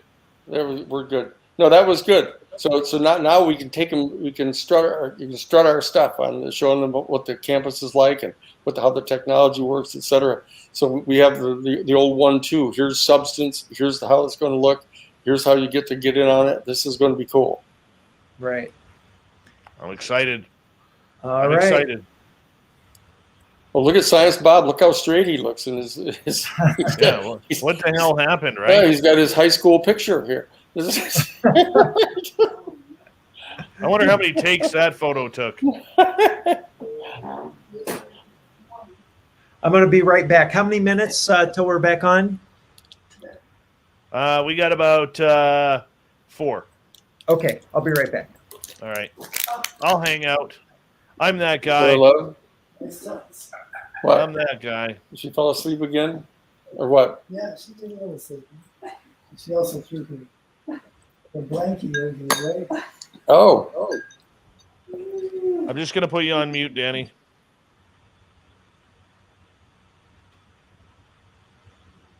And go like that. Jason, thank you so much for the super chat, man. Appreciate you. And Guillermo, thank you as well. Really appreciate that. All right, Danny's back. Good night, you guys. But my whole family's going to bed on me here. Well, somebody's got to be up late. That's right. That's right. You know, it's me every night, man. Every night. Every night. I got a great picture of us somewhere from UFO Con 2019 or 2020. Far out. Yeah, it's I should hold on, I got it on my phone here.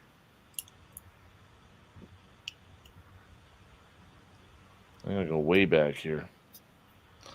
I believe it was 2018 or 2019? 2018, I believe.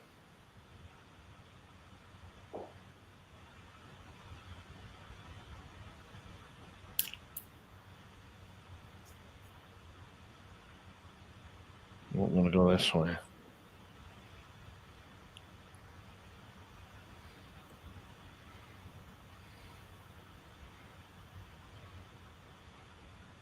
Where is it here? Here's one for the record books here. My hair was horrible. Well, see, your hair was great. Look at that. See? Look like I'm wearing a George Washington wig there. Yeah. I know the issue well. Yeah. Right. Mm-hmm. I think I got some others here. Back. Here's one of you, me, Steve Bassett, and Robert Peralta. Oh, right. Yeah. Talk about hair. See, there you go. There's a head of hair. Look at it. That's beautiful.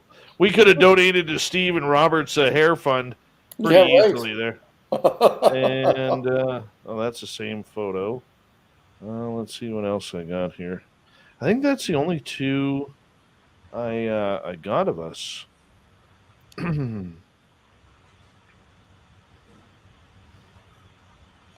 Yeah, that's it. That's all I got of you and I. There's Science Bob. He's back. There you go. Bring this back here to where it's supposed to be. Stupid internet. Damn internet.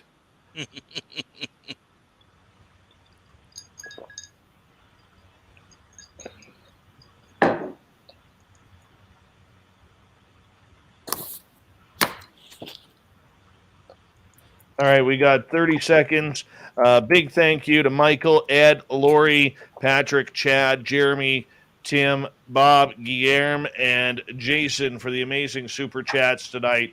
Really do appreciate the cause and your love and support of Spaced Out Radio. Thank you so much for being here for us. We're going to kick off the next half hour here right now. So sit back.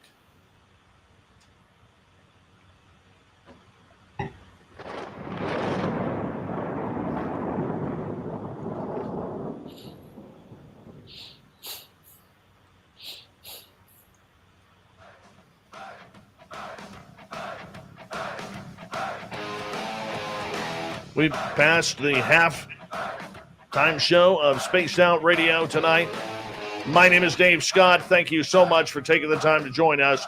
Really do appreciate earning your listening ears. Want to remind you that if you missed portions of this show or others, check out our free archives by going to youtube.com/Spaced Out Radio. Do me the favor, hit that subscribe button.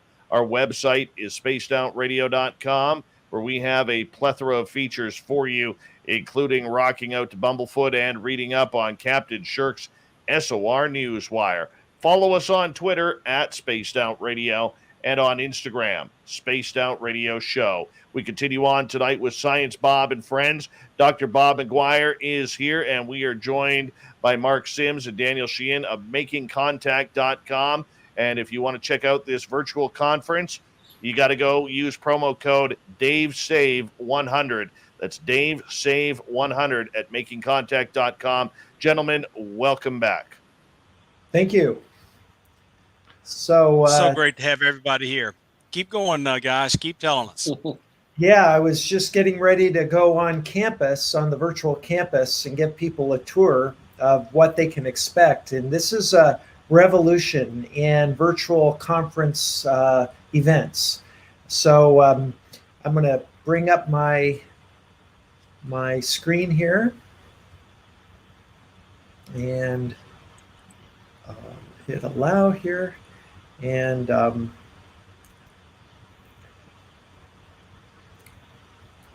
so here we are. It's dark. The sky normally is light, but the sky here, the time of the campus is Pacific Daylight Time, so it's nighttime here now. But where I'm standing is the welcome area of the campus. This is where people who are onboarded, you come in at this location, and the first thing you see is that welcome desk ahead of me, and there will be sitting 2 volunteers to direct people around the campus who have questions or any kind of technical issue.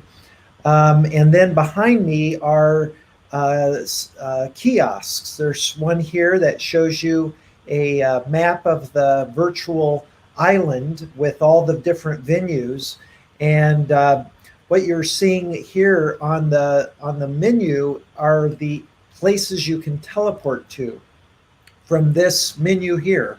So we're currently at this location, number 1 on this menu. But from here, I could also teleport into the auditorium, and we have named one of our auditoriums the Paul Hellyer Auditorium. So I'm going to teleport into the Paul Hellyer auditorium, and we're getting ready to do a show in here on Saturday morning, where we're going to be live streaming in the memorial service from the funeral home, where they're going to be doing a service in honor of Paul Hellyer. And we're making it free for people to come in here on Sunday, or rather Saturday morning, the 14th. So anyway, this is the auditorium. And I just want to really quick run up on stage and kind of give you what it looks like from a presenter standpoint. And then behind, you can control the video. So, for instance, I can put up Spaced Out Radio on the screen behind me, and there's your website. If I turn around, I can look up here, and wow, we can actually play this if we wanted and hear ourselves give this presentation. And your live stream from your YouTube channel I could throw up here as well. So all these boards are, we had our staff in here doing some testing earlier, so this hasn't been, these signs are not finalized. We're still curating and populating the auditorium in preparation for our event, and doing some testing because we're streaming in this memorial event. So we're now standing out front of the Paul Hellyer Auditorium. This is where we just were. And, there's a fireworks show going on over there.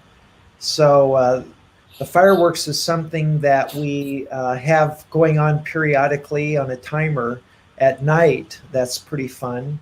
And in fact, why don't we go to the beach and we can take a look at it a little bit more closely. So this is the actual location where the fireworks are going off.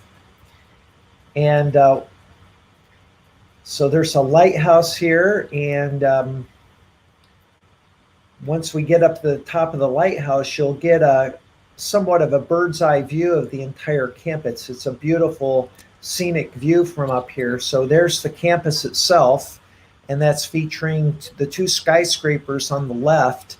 And then there's a soccer field where people can play virtual soccer. There's a stage down there on the beach where we can have concerts. There's a DJ booth there, and you can put up music videos.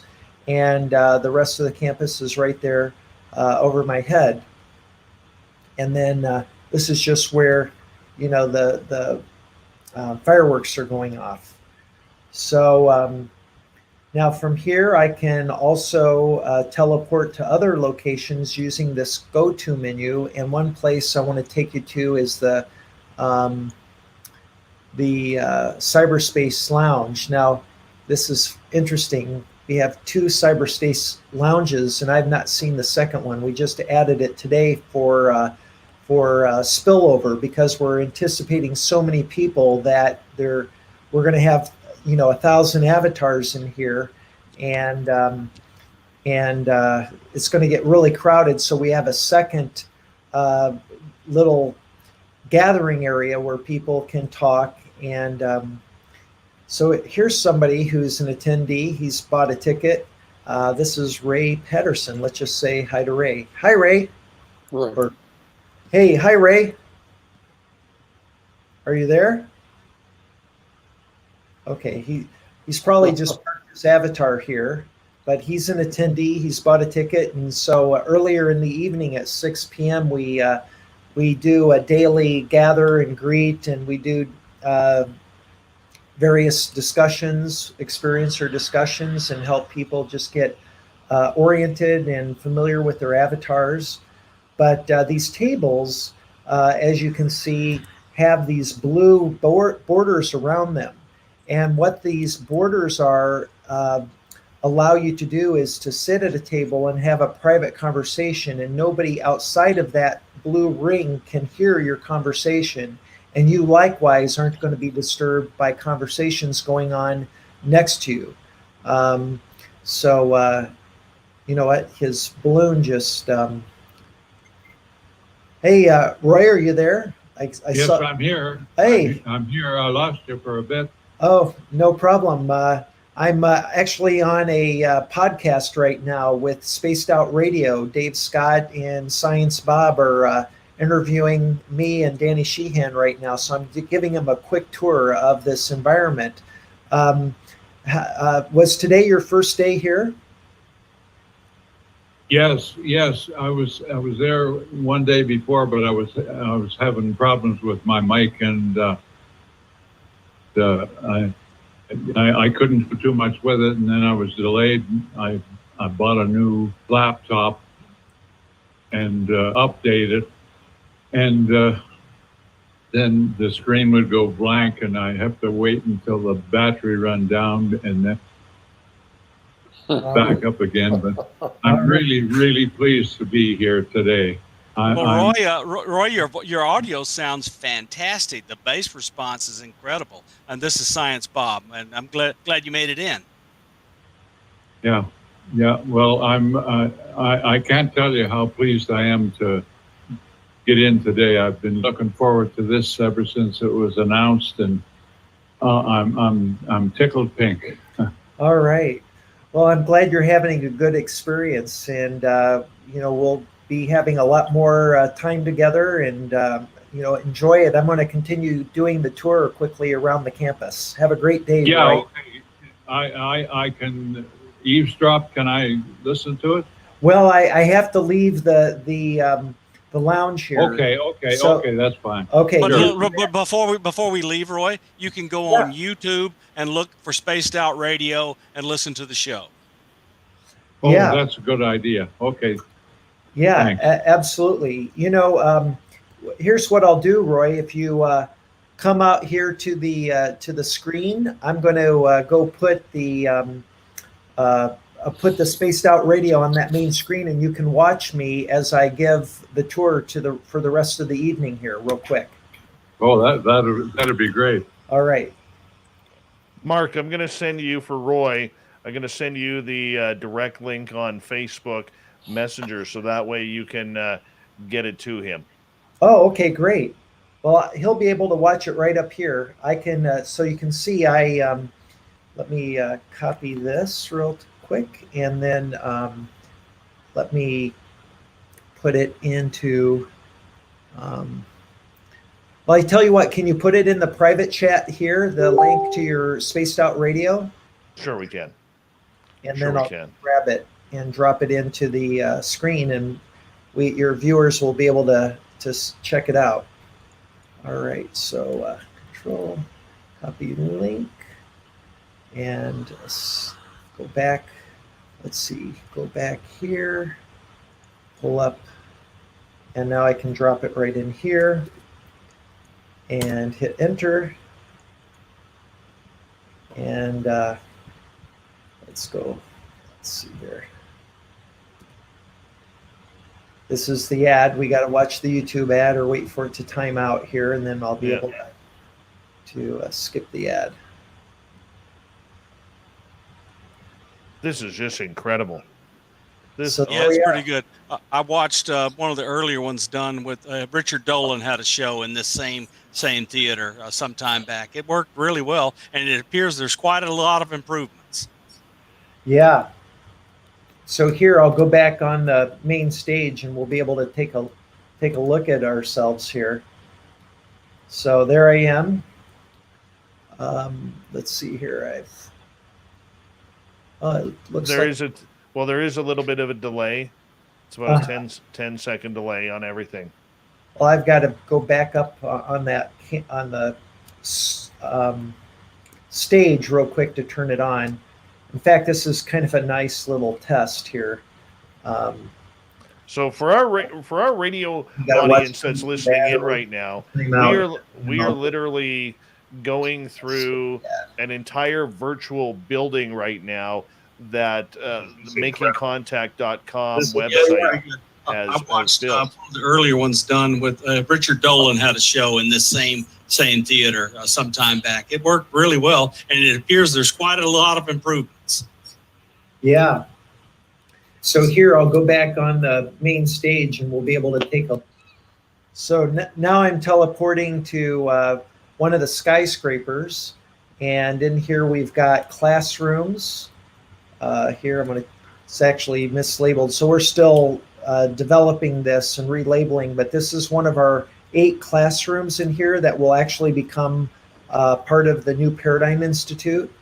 And we can have lectures giving classes on various topics related to this question of establishing a citizens diplomacy initiative and an academy. And let's see, in here we've got a movie theater as well. This movie theater sits 100 people, and we will have movies after hours that will be on a playlist kind of rolling through. And this is just another place where people can gather and watch premieres of documentaries and things related to this topic. I also want to just mention that we have a video portal that will be available for our attendees to watch if they miss one of our lectures. We're recording everything and we're making it available for 30 days to access after the event. So, and then there's this building here, and that's a door to the Cyberspace Lounge in there. And let's see, let me go to the meeting rooftop. So this is the meeting hall rooftop, and this is another area that we will be having events.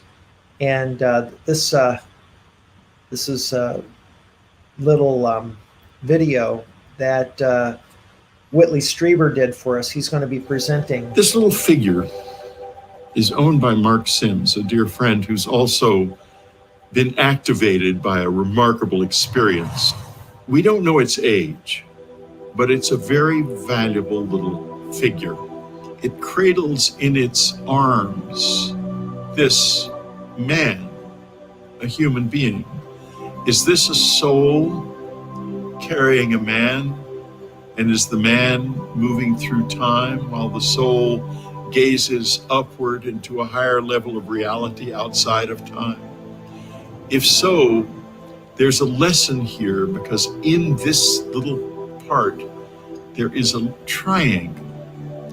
And if you put this triangle in this and put it down on a soft surface, it will balance. But without the triangle, it won't balance. It will always fall. What is the triangle? Well, let's look at this in terms of an ancient law, the law of three, or the law of Trinity. It's a very old law. It's also a very new law in the sense that it is the structure of the atom. The electron is the passive force in an atom. The proton, the active force. The neutron, the balancing force. The neutron is the little triangle. In the human being, the body is the passive force. The emotions are the active force. And the mind is the force that balances the two. And you keep the flow of life coming in a healthy way. Now, what is this between the body and the soul? This little triangle is something truly huge. Let's go all the way from the atom back to the original idea of the Sphinx. The Sphinx contains three beasts: the bull, the lion, and the man. The bull is strength. It's the passive part of the Sphinx. The lion is courage. It's the active part of the Sphinx. The man is the intelligence of the Sphinx that balances the courage and the strength. When all three are balanced together, the Sphinx's wings spread and the Sphinx rises above life. That is to say, you cease to be identified with the things of life, the politics, the flow of this, how much money do I have, am I sick or well, any of that stuff. You become objective about life and you see life in a state of balance.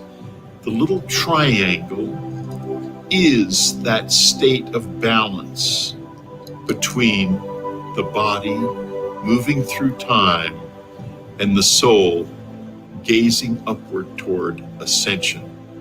It's a remarkable and beautiful piece.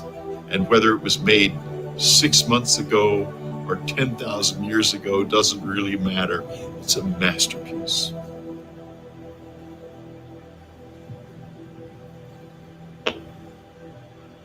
That is amazing. Yeah, well, thank you. Well, I'm going to end the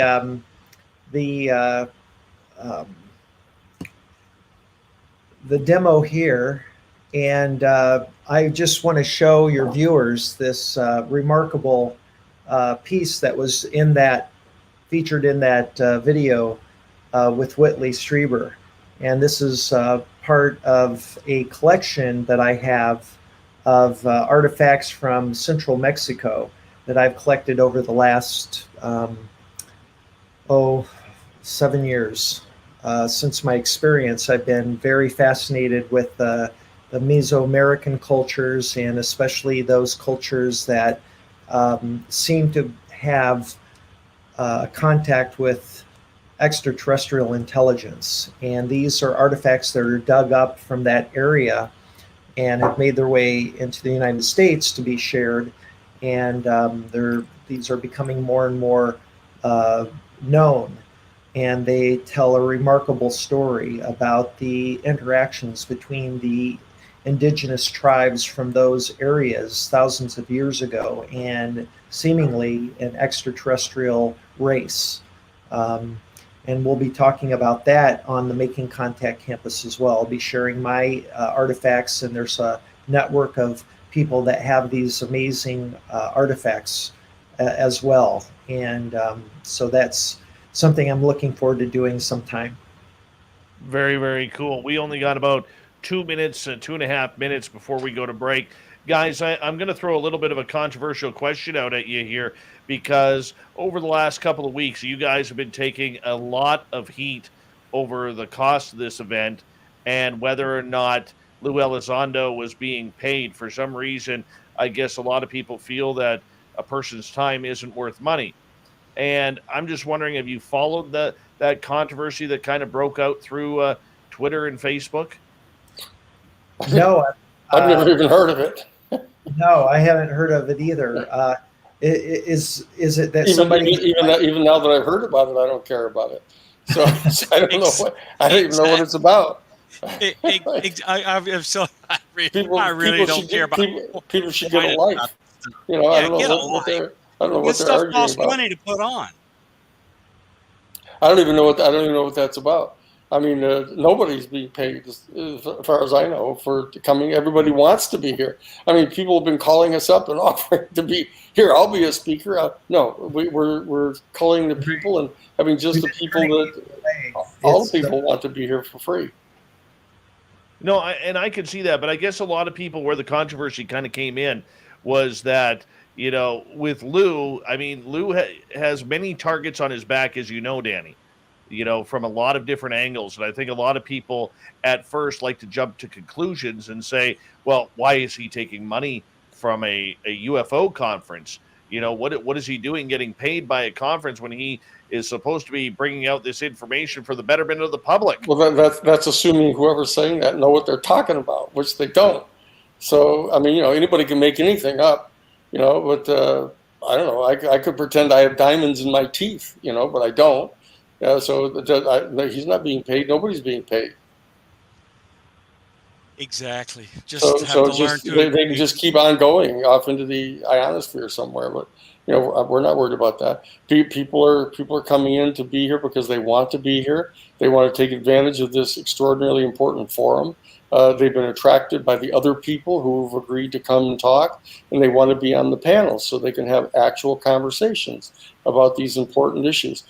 People are getting tired of just talking about whether UFOs are real and whether there's an extraterrestrial civilization. They're ready to elevate to a whole new conversation, and they're eager to come. Nobody has to be paid to come here. On that note, we're going to take a break here at the top of the hour as we have Science Bob and friends for another 30 minutes here on Spaced Out Radio. Daniel Sheehan is here. Mark Sims are here. MakingContact.com is this exciting conference's website. Use promo code DaveSave100. I want to see my listeners in there. Go have some fun on this virtual event and create your own virtual character. How cool is that? We continue after this.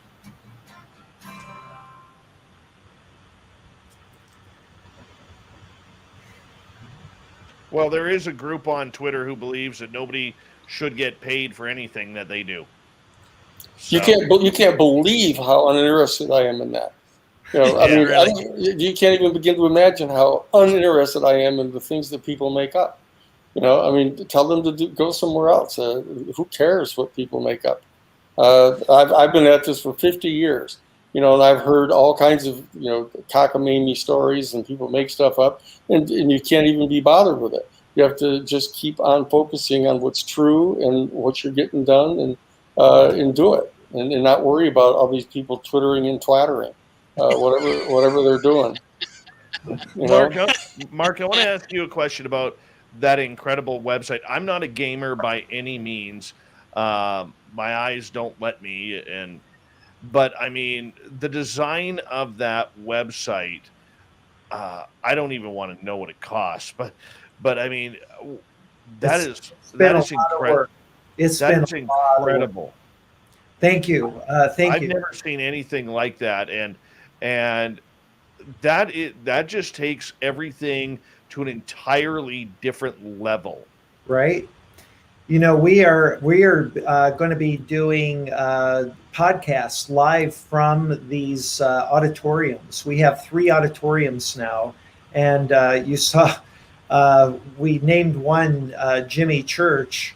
We're doing a show. He's doing a show live tomorrow night from there, and we're making it available for free to his Fadernauts, and so they're going to get a chance to try it. And so our staff has been working so hard trying to get the platform ready, and we've been running it through its paces and just taxing the hell out of the thing, and it's really held up well. I'm surprised how well it's performing. And so everybody said, let's do something really bold, and they came up with having Jimmy doing our first broadcast on the Making Contact campus virtually. And we're going to we announced this through his network about 4 hours ago. 1 hour into announcing it, we had over 200 people register and download the software. And they won't even be able to get in until tomorrow. It goes live at 7 Eastern time. We're doing 7 Eastern, which is 4 p.m. Pacific time. And my staff has been doing that, and I've been doing other things, and I don't even remember when they're doing that. So I'm multitasking, juggling, and I should have had this all ready, but I wish I had been prepared to share, and I didn't want to compete with your program, so I haven't mentioned it on air just because out of respect for you, Dave. But once we run this through its paces, this is something I think you could augment. You could do your live stream on YouTube, and you could do it live from the auditorium and have your viewers pop in there, and you could all of a sudden have your guests sitting on stage with you. You could be doing the interview. They could have their avatar. You could have your avatar. You could have your screen up, this screen that we just have right now up streaming behind you. And we tested it today, and it worked really well. So this is pretty exciting what we're trying to do here. Awesome. We've got about 2.5 minutes here, guys. Oh, sorry. So what do we want to do in the last half hour? Science Bob? Let's see. So I want you to tell, Mark, start off with you telling us about some of the experiences you had when you were in the early days when you were being trained by McGwier. Tell us about some of those and in more detail, maybe, or other experiences. Yeah, well, I think it might. Wait till when we come back. Okay. When we come back, I'll share it. And Danny, I know it's getting late, and he's been up since real early. Should we let Danny go? Yeah, Danny. Danny, just before you, if you want to check out, I'm absolutely fine with that. But I actually, Mark was asked, pardon me? Yeah, go ahead. I had sent you an email a couple of weeks ago about coming on because I'd love to get you on the show. one night in September. Sure. Oh yeah. I'll do it. This is fun. Yeah. Yeah. Okay. Do you want me to send you another email, or do you Yeah, want please, just so Okay. I can keep it structured here. We're will kind of going fast Yeah. here to make sure we get to talk to all of our friends, and for Yeah. free, as you'll notice. Yeah. Right. Beautiful. Beautiful. All right, guys, we're going to go here in about 45 seconds. All right. All right. Big thank you to Jason, to Guillermo, Bob, Tim, Jeremy, Chad, Patrick, Lori, Ed, and Michael for the amazing super chats. Really do appreciate you guys and your support continuously of Spaced Out Radio, and we can go from there. And big thank you, Hector, for joining in on the super chats. Love all of our regulars hanging on out tonight.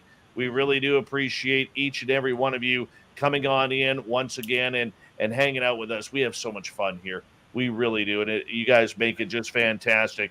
And we're going to get going here in about 5 seconds, so stay tuned.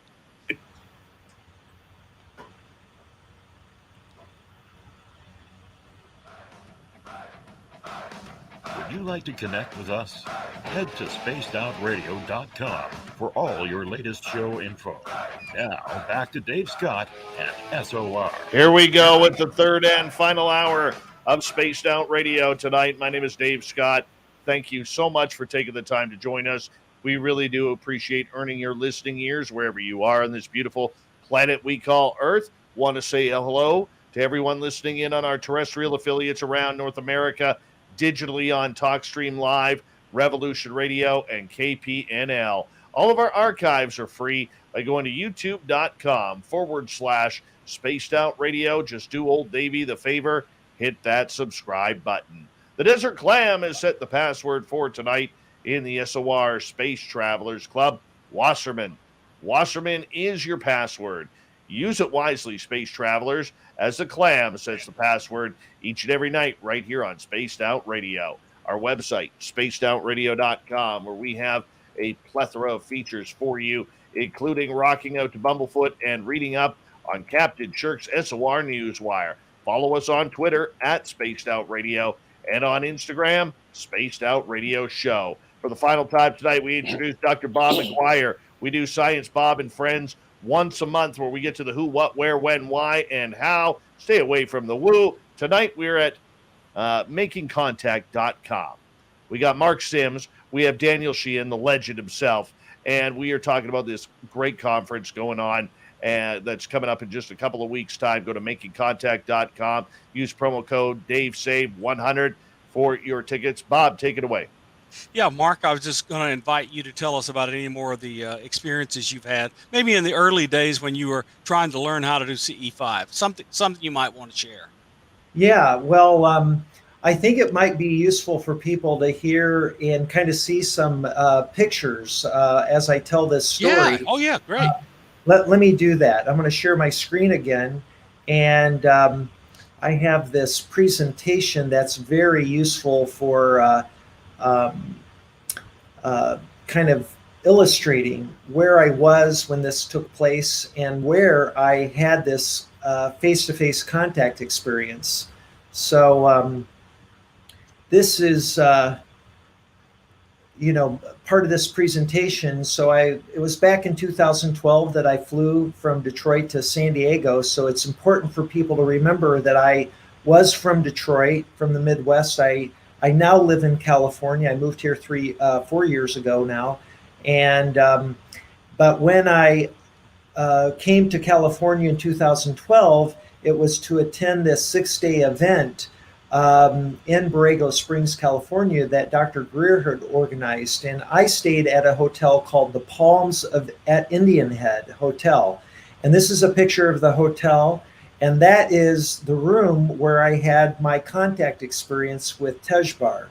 And so that's where my life changed the night of, or the early morning rather, of November 16th, 2012. And just to give everyone kind of a perspective, of this hotel location versus the other points related to this event. That first circle here, let me go back. This circle is the Palms of Indian Head Hotel, and this was the house that Greer rented. It was an Airbnb where we would gather every day in the afternoon and have discussions before we would go out at night as a group and meditate. And this was the fieldwork site. So all these places were within a quarter of a mile to a half a mile from each other. So easily walking distance, but at night we jumped in about 8 or 9 different cars. There were 25 of us, and we would drive into the desert to the fieldwork site where we would set up our chairs. And this is the object that we saw on the 5th night of our gathering. And then this is the drawing of Tejbar, and I showed you the book cover earlier of this being that appeared at the end of my bed and merged with my body. And he called this a state of communion. So for those of you who may not be aware, there are 2 definitions for communion. There's the one that most people are aware of, which is the one from Catholicism, which means the Eucharist. But the other meaning is the sharing of feelings and emotions between 2 or more people. And that was what we were having, was this intimate experience where his body, his energy body, what he called a celestial body, or because he was a celestial being, had merged and was inside of my body. And it was like there were 2 of us cohabiting my physical body. It was really quite extraordinary experience. And we stayed in this state of communion over a 13-day period before he left me. And during this 13 days, I was able to ask him any question I wished. And what I learned over this 13-day period absolutely transformed me, because not only was I learning things in answers to the questions I had about him and about who he was and where he was from, but I was also having these experiences that he was facilitating by the fact that he was in communion with me. So for instance, I was taken out of my body. That for an atheist, which is another detail that I haven't mentioned on the show tonight, is that I was a devout atheist. I was a hardcore atheist back then. And I was absolutely convinced that there was no God and that our consciousness was a consequence of the physical body and the biochemistry taking place within the brain and in the nervous system, and that gave rise to human consciousness. And once the physical body ceased to exist or ceased to continue living, that our consciousness would come to an end, and that was the end of the experience of being alive. But what I learned from Tejbar through these different experiences is that we are much more than our physical body. And so, for instance, he explained that when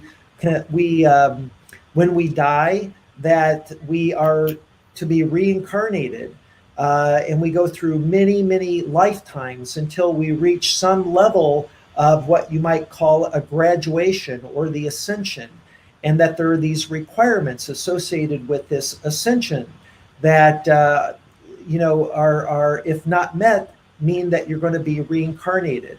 And so through this modus operandi of reincarnation and the mechanisms of karma, we evolve consciously into these ever higher levels of spiritual development.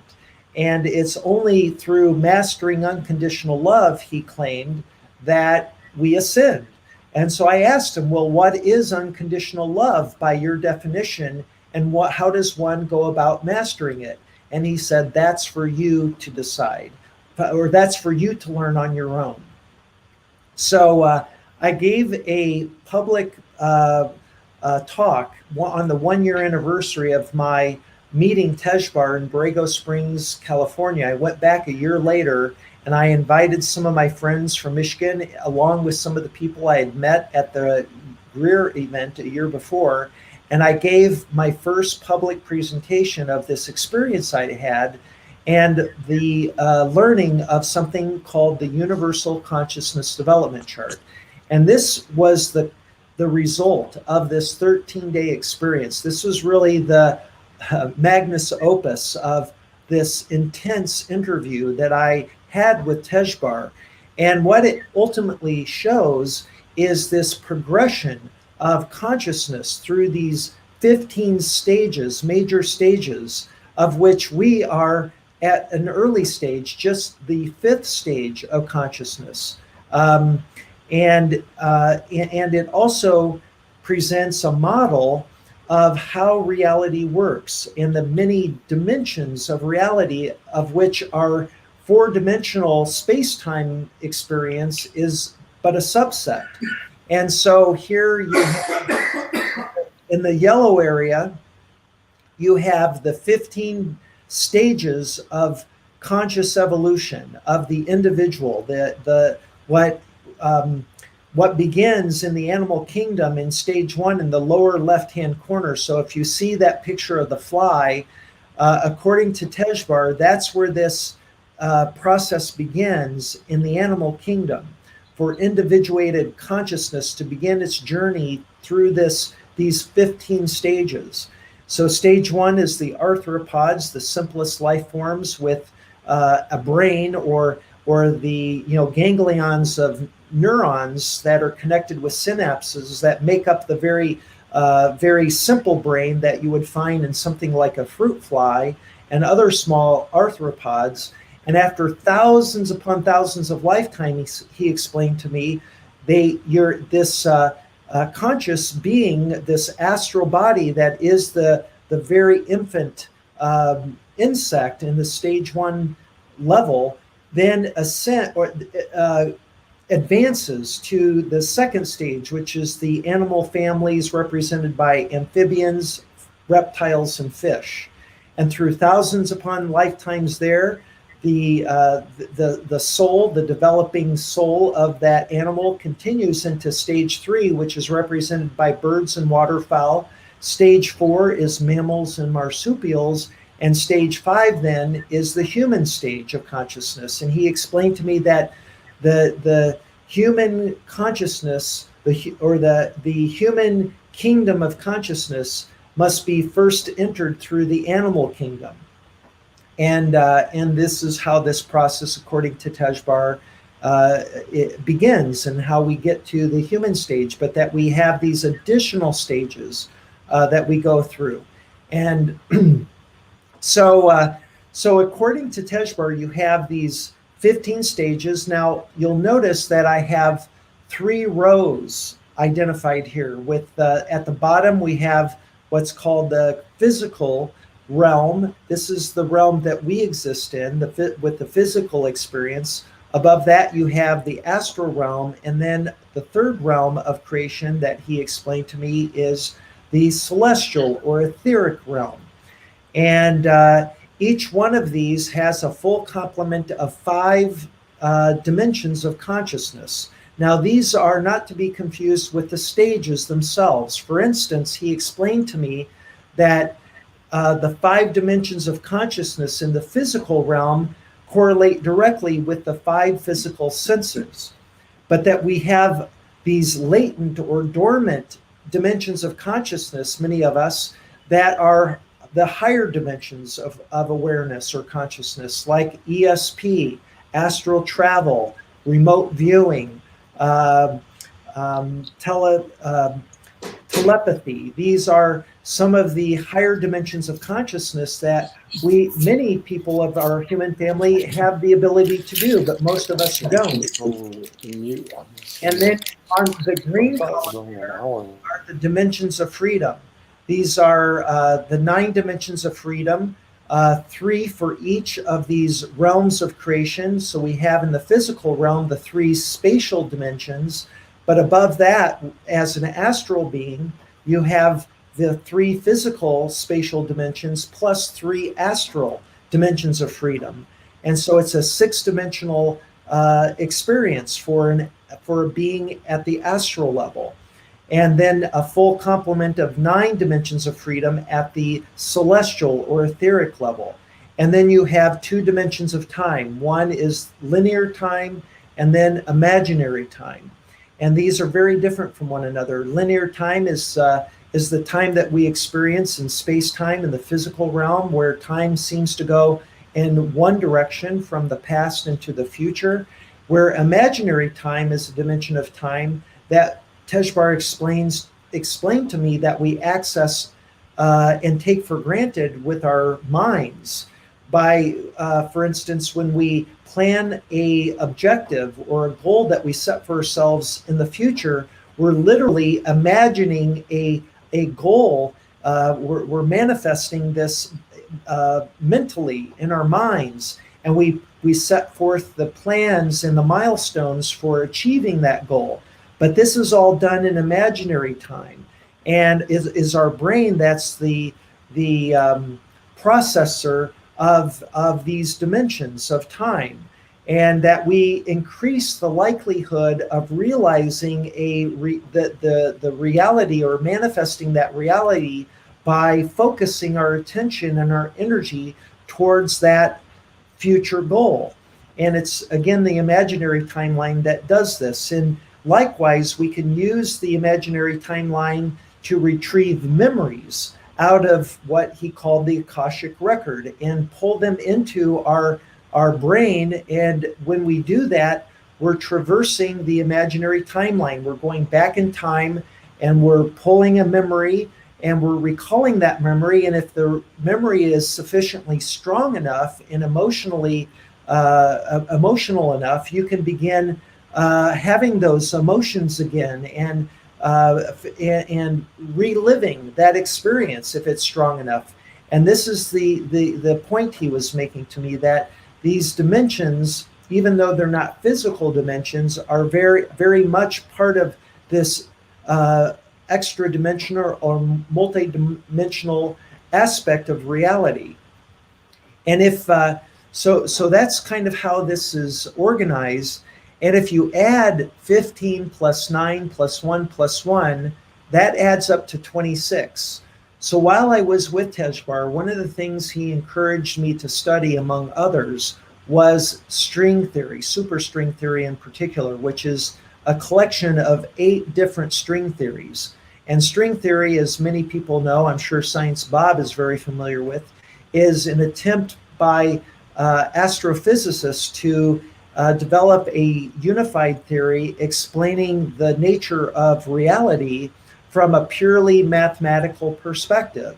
And what this field of study has done in part is being able to predict some of the elementary particles found in the standard model of elementary particles, these things that we call bosons and fermions and quarks and gluons and electrons. These are all examples of the elementary particles that make up the standard model of elementary particle physics.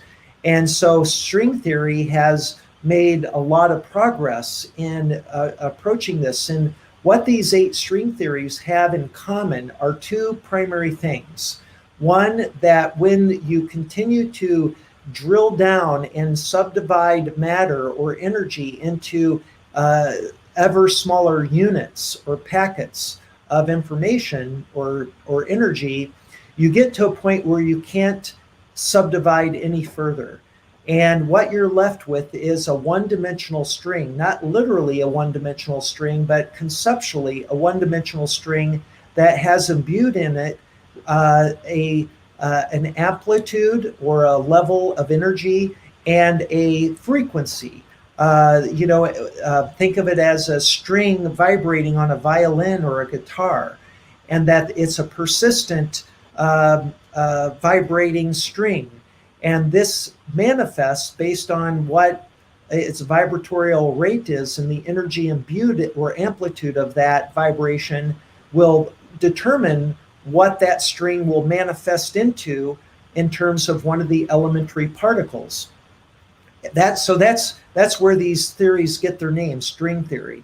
The other thing, though, that they all predict is many more dimensions than the 4 dimensions that we know in in general relativity, namely space-time, which includes 3 dimensions of space and 1 dimension of time. So if you look in the orange column here, I've got each of the 8 string theories in superstring theory named, including bosonic open and closed. And next to that, you see the number of dimensions that each of these theories predict. Bosonic open and closed predict 26 dimensions. 5 of them below that predict 10, and then M theory predicts 11. Now, how is this? How could these different string theories come up with different numbers of predicted dimensions? And the reason, I believe, is because they're not accounting for all the dimensions. It's like looking at a multifaceted jewel from different perspectives and trying to count the number of facets. You're always going to have some hidden facets depending on what angle you're viewing the facets. So here you've got some string theories that account for all the dimensions of freedom, the 9 dimensions of freedom, and M theory, which predicts 11 dimensions, includes the 2 dimensions of time, where bosonic open and closed predict 26 dimensions, and here they are. And 15 of these dimensions are dimensions of consciousness, and these dimensions correlate directly to these dimensions I mentioned earlier, the 5 dimensions of our senses. These are inputs into our body that tell us about our immediate surroundings, how we hear and see the things around us and taste. These are all at the very root a electromagnetic phenomenon that when we press our fingers and touch something and feel the texture, that's the sense of touch. But what's really happening at a molecular level and even at a quantum level is that a force field between electrons that repel one another create a repelling force, and that is the sensation that we feel in something that's solid. It's really all empty space, but when you press against it, it's resisting your pressure, and you feel that through your fingertips. And so this is one of the dimensions of consciousness that, and this dimension of consciousness, of course, is only available if you have a physical body. So these higher dimensional beings, and Tejbar being a celestial being was at that celestial level, explained to me that he cannot have a physical experience unless he communes with a physical being my body and me. And so he was just conveying to me how incredibly gifted and lucky we are to have a physical body and being able to have a physical experience, to see the beautiful the beauty of nature and of the sky and of the beautiful colors that are represented in the rainbow through our eyes. They do not have eyes to see, and so only by having permission, which I had given, will they take and cohabitate in the physical body. And this is part of this awakening that we're going through. This is just the beginning, that we are reaching out ultimately to not only extra dimensionals from other star systems that are physical like ourselves, but these higher dimensional beings that are there to help educate us and explain to us what the nature of reality is.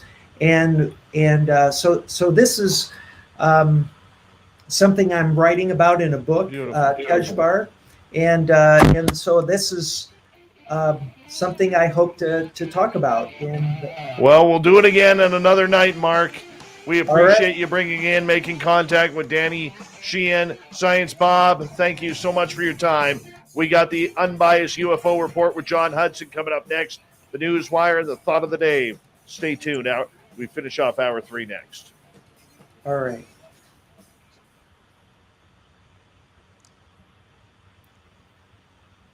Great job. Okay, before you go, I wanted to tell you that the underlying equations of the quantum field theories that are explained, superstrain, all those things, are the Yang-Mills equations. And Eric Weinstein is famous for his work on the Yang-Mills equations. Oh, right. Yeah, Yay. so you should have an exchange with him on that. Okay. Yeah, because he is such a nice guy. He's one of my mathematical heroes, and he is Mr. Yang-Mills theory. Yang-Mills. How do you spell that? Can you put it in the private chat? I'll do it right here. Right on. And we got a minute for it. Dave's going to have to kill us. Okay. Yeah, I need your eye drops, Dave. Oh, my eyes are so dry right now. Yang-Mill. All right. I'm going to definitely look that up. Yeah, I can't wait to talk to him. Are you familiar with the Great Pyramid and the scaling factor of the Great Pyramid? Yeah. I've been there several times. I was going to say, so it's this kind of amazing experience looking at these pyramids and the Sphinx, and you turn around and there's Pizza Hut and Kentucky Fried Chicken 100 feet away. Oh, I know. It's awful. It is. It's really a crime. Oh, God, it's horrible. But at least when you're looking that way toward the desert, you can't see it. Well, I hope you guys can make it to the event. It's really going to be... I'm already signed up. Oh, fantastic. What you don't want to miss, we have these amazing speakers, but there's a guy that you got to see his presentation, and that is Jimmy Blanchett. He is going to blow the socks off of everybody. He's going to blow you guys away. What he's recently discovered is earth-shattering. It really is. I am so excited about it because he's going to share with the world what he's discovered in just the last 2 weeks. And he's an experiencer. He's the one who developed the first contact protocol modality. That's what he's calling it, with the radios, the two-way handheld radios using frequency 144.1. Are you familiar with this? Yes, I'm familiar with 144.1 and the radios. Yeah, so 144. But I don't know all the details. Okay, well, you'll want to see that. That right there is worth the price of admission and more. I'm serious. Of all the things that I have studied on this phenomenon, I think this is the biggest discovery yet. And awesome. It's going to break the doors wide open. Good. All right, guys, I hate to cut it there, but I got to get ready for my news section and everything. Mark, thank you so much for being a good friend. Mark, this was great. Thank you for being here. It was great. Thank you, Bob. It's wonderful meeting you. Have a great night, guys. Thanks, Bob. You take care, okay? Good night, Mark. Bye-bye. All right, we're just waiting for John to hook up here, and then we will be good to go.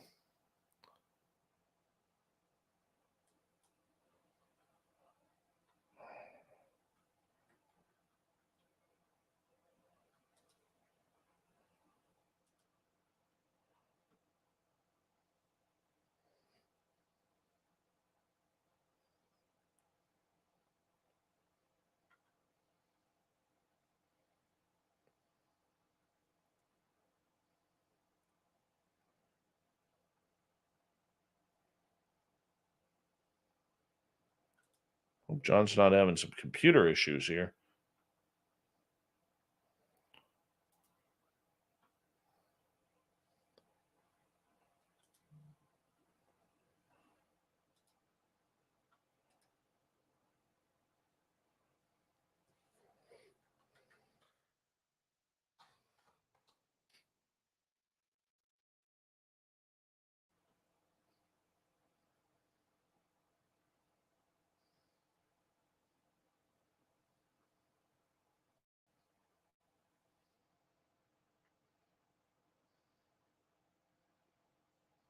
I want to say a big thank you to our good friends, Michael, Ed, Lori, Patrick, Chad, Jeremy, Bob, Guillermo, Jason, and Hector for the amazing super chats tonight.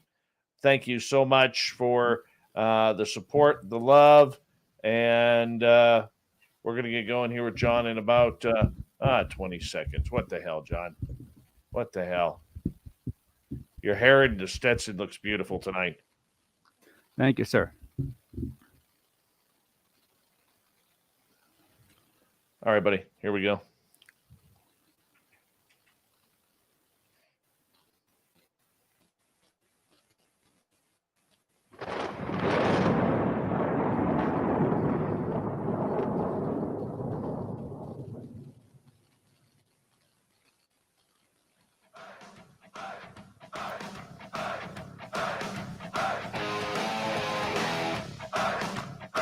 We rounded third. We're heading for home tonight on Spaced Out Radio. My name is Dave Scott. Thank you so much for joining us. We really do appreciate earning your listening ears. We want to remind you that if you missed most of this show or others, check out our free archives by going to youtube.com/Spaced Out Radio. Do me the favor, hit that subscribe button. Our website is spacedoutradio.com, where we have a plethora of features for you, including rocking out to Bumblefoot and reading up on Captain Shirk's SOR Newswire. Follow us on Twitter at Spaced Out Radio and on Instagram, Spaced Out Radio Show. It is that time once again where we bring in the man, the myth, and the Stetson-wearing legend, John Hudson, for the unbiased UFO report. And John, it's always a pleasure to have you on Spaced Out Radio, my friend. It's good to see you again.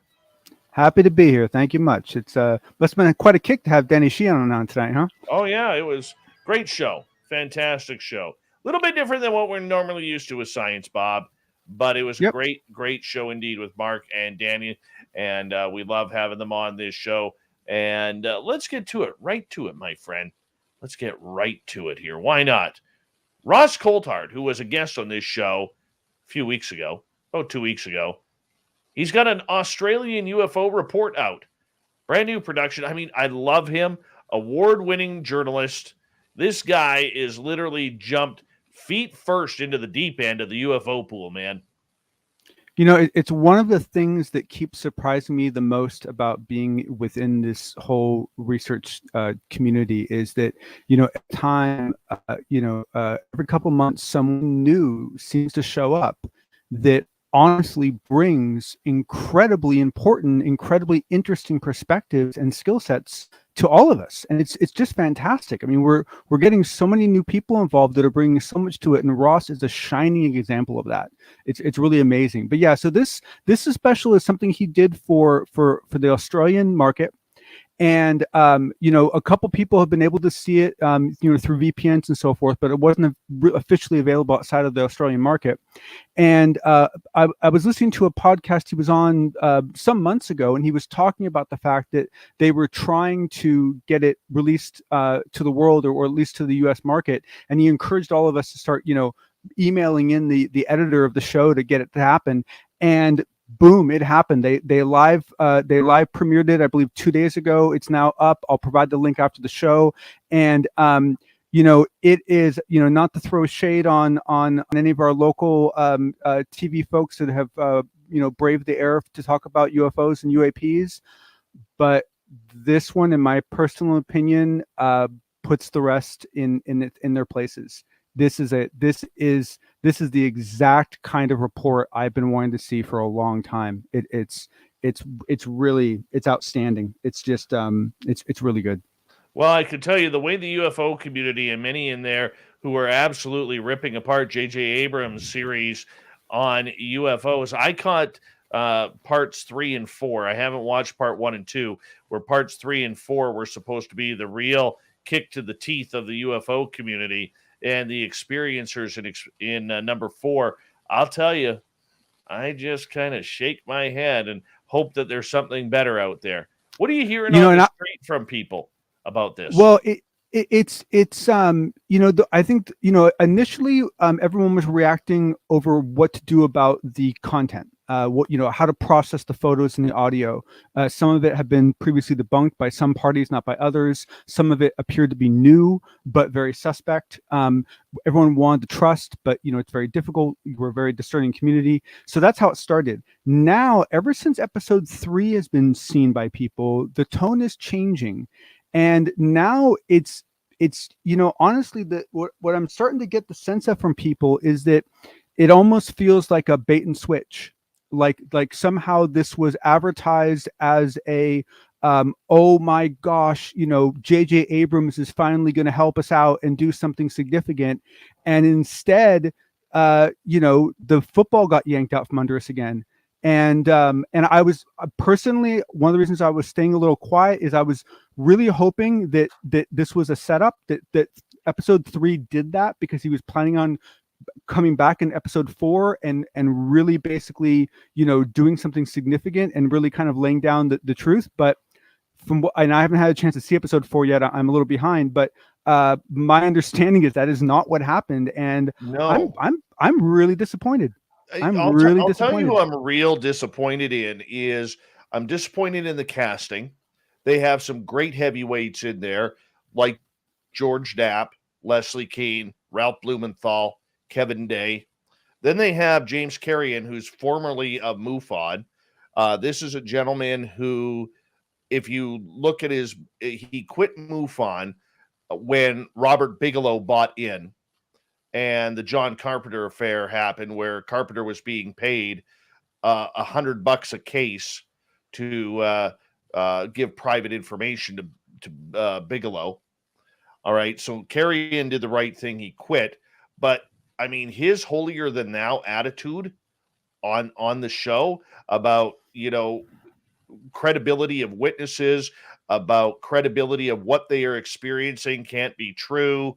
Credibility about any type of research out there, even going as far as throwing a cheap shot at the U.S. Navy pilots who came in contact with the Tic Tacs. I don't know where this is coming from. I thought John Greenwald from the Black Vault was great so far in it. And, I realize a lot of people will disagree with me on that, but I thought he was great. He was playing a more careful line than I hoped he would, but he was playing the line fairly. I'll give him that. Yeah, but highly disappointing. Then you have a no-name historian in season 4 or in episode 4 who comes out and says there are no UFO historians out there. And, well, let's see. If I scratch my head a little bit here, Richard Dolan is one. I would say Grant Cameron is another one. The late Stanton Friedman. Yeah, or hey, I'll take your historian and I'll double down with a statistician, right? How about we throw Cheryl into it, right? I mean, come on. I mean, it's like, yeah. It just seems like they went out of their way to literally rip apart a lot of the hard work that had been done up until this point. And I'm not interested. I'm not interested. Yeah. And so if Ross Coulthart, who is an award-winning journalist, he'd be like the Walter Cronkite of Australia. I mean, if he is out there chasing down the world's biggest story, I think we have a new journalistic leader in this field. He may not be from the United States or Canada, but Australia is still part of the Commonwealth for us up here. And I think Ross Coulthart, in my opinion, everybody should be paying attention to what he is reporting on. He is a pro. He is going at this with strict investigative journalism. He's not holding back, and he's giving the information that he gets. So I'm excited to see this series. Thanks for bringing that up. No, and the last thing I would add is I finally got my hands on the audio book of his new book that he actually narrates himself. And I could not say enough nice things about it. It's a totally fun thing to listen to because he even throws in accents. It's awesome. It's really good. The Debrief, put on by Tim McMillan, they hooked a big fish in adding Leslie Kean to the Debrief team. Yeah, and when I started reading the article, I was expecting Leslie's kind of normal very methodical and color within the lines sort of article. And it started out with this great quote that I won't read all of, but it was a quote from Mitt Romney saying that if they were, that would suggest they have technology that is in a whole different sphere than anything else we understand. And frankly, China and Russia just aren't there, and either are we, by the way, when asked if the objects could be adversarial or ours. You have several good quotes in there from U.S. senators and congressmen basically saying point blank, these are not ours. They may be extraterrestrial, we don't know, but they're not ours, and they're not Russian, and they're not Chinese, and we better figure out who owns these, because this is serious technology way beyond what we can achieve. But what was amazing was what she did next. And that is that she then spends the bulk of the rest of the article. I'll use a very biased term, and I'll say she shish kebabs. She shish kebabs Neil deGrasse Tyson and Seth Shostak. It really, in beautiful ways. With Leslie's standard, attention to detail and eloquent writing, and she lays out several of their arguments, shows how ridiculous they are, and I just want to specifically call out the one she said about Seth, where he tries to pose an opposing question and says, "Well, why are they here now? Why didn't they visit the Romans?"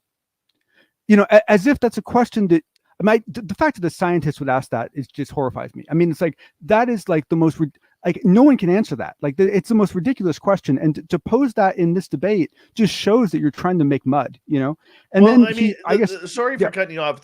No, please. The thing that bugs me about this dude is the fact that Avi Loeb, who has gained so much traction over the last couple of years, to me, literally hit his first flat tire by bringing Seth Shostak onto the Galileo project. Yeah. Like, why would you do that? This guy has been anti-UFO, anti-anything ufology, and now you're in the most in the biggest collegiate effort into UFO study. You're going to bring in the guy who has denied UFOs for decades? It doesn't make sense. So I'm glad Keane went after him. Yeah, I know. I agree. And I really think what's happened there is, I think Avi or someone else is basically giving Seth one last chance. One last chance to save his historical image. Because if he doesn't change soon, what's going to happen is that we're all going to look at everything that he's been saying in the last year and a half, and we're suddenly going to realize why SETI has failed. We're suddenly going to realize who is actually steering that organization and what type of people they had in those steering roles. Because let's face it, this is a guy that he had SETI, like the legitimate organization that's supposed to be actually looking for extraterrestrial signals, right? And this is his attitude. It's horrifying. I mean, it's just and he's not well researched. I mean, he says in this article that we have 700 satellites orbiting, and none of them have seen anything that humans didn't put there, and that is just flat out false. Now, he may be not at fault. Maybe he doesn't have access to that kind of data, but we have several quotes from significant U.S. officials saying that there is IR data from satellite of ships coming in, or at least let me correct that, of objects coming in from orbit and breaking and entering our atmosphere. And we have that from significant people, and those quotes are out there all over the place. And for him to say that, it's just flat out wrong. And it's amazing. It's amazing that he does it. I get you. We only got about 2 minutes. I want to hit this next topic because lo and behold, the man of ufology, the 2017 world champion for UFO research, Tom DeLonge, has broken his silence, and he will be breaking his silence about the To the Stars Academy with Jim Semivan on a podcast coming up and it's coming up tomorrow. It's And tomorrow, and you can submit questions. And the funny part about it is, once again, it's and I hate to say this because I don't know how many subscribers this person has, but it is no one known by ufology who is conducting the interview. And of course, Tom is dodging everyone in ufology once again. However, I will say this. I don't know if Tom really understands what he got himself into, because Does he ever? I don't know much about Brian Keating and his Into the Impossible podcast, but Kurt and his last name is like John Jumanjal. I apologize, Kurt. I'm annihilating your last name. His podcast is incredibly technical. He asks some of the most direct and shield-piercing questions of anyone in the podcast universe. And his Jeremy Corbell interview has 700,000 views.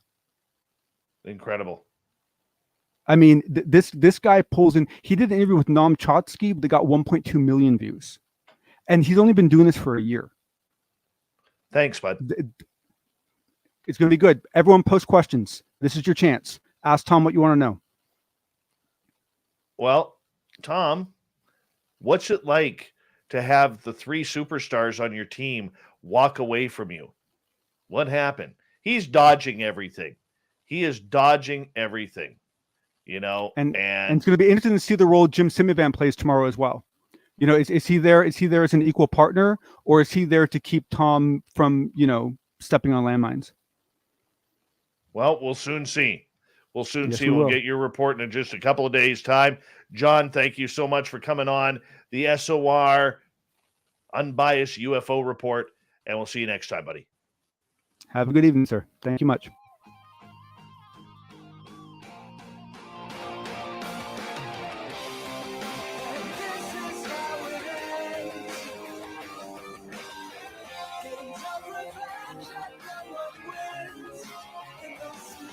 The news is always changing, which is why we bring you the SOR News Wire at the back end of every show, where we get to the weird, the strange, the wacky, and sometimes Captain Shirk sets us up for some weird ones. Firefighters battling the Dixie Fire have also been facing a second enemy in California, a serial arsonist who went on a spree of setting fires in July and August, and who sought to trap fire crews with his fires, according to agents from the U.S. Forest Service. This is sickening.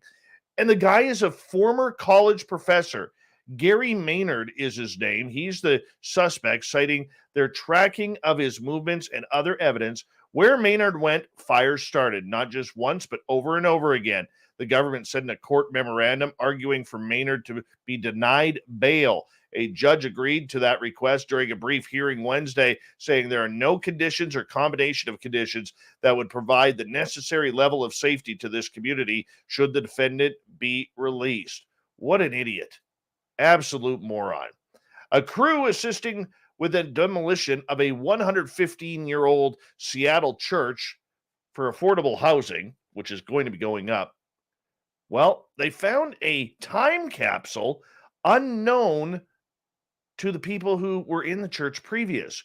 Earthwise Architectural Salvage, which was removing the stained glass windows and other valuable items from the German Evangelical Church before it was brought down in the Queen Anne neighborhood, said workers were surprised to find a metal box behind a cornerstone.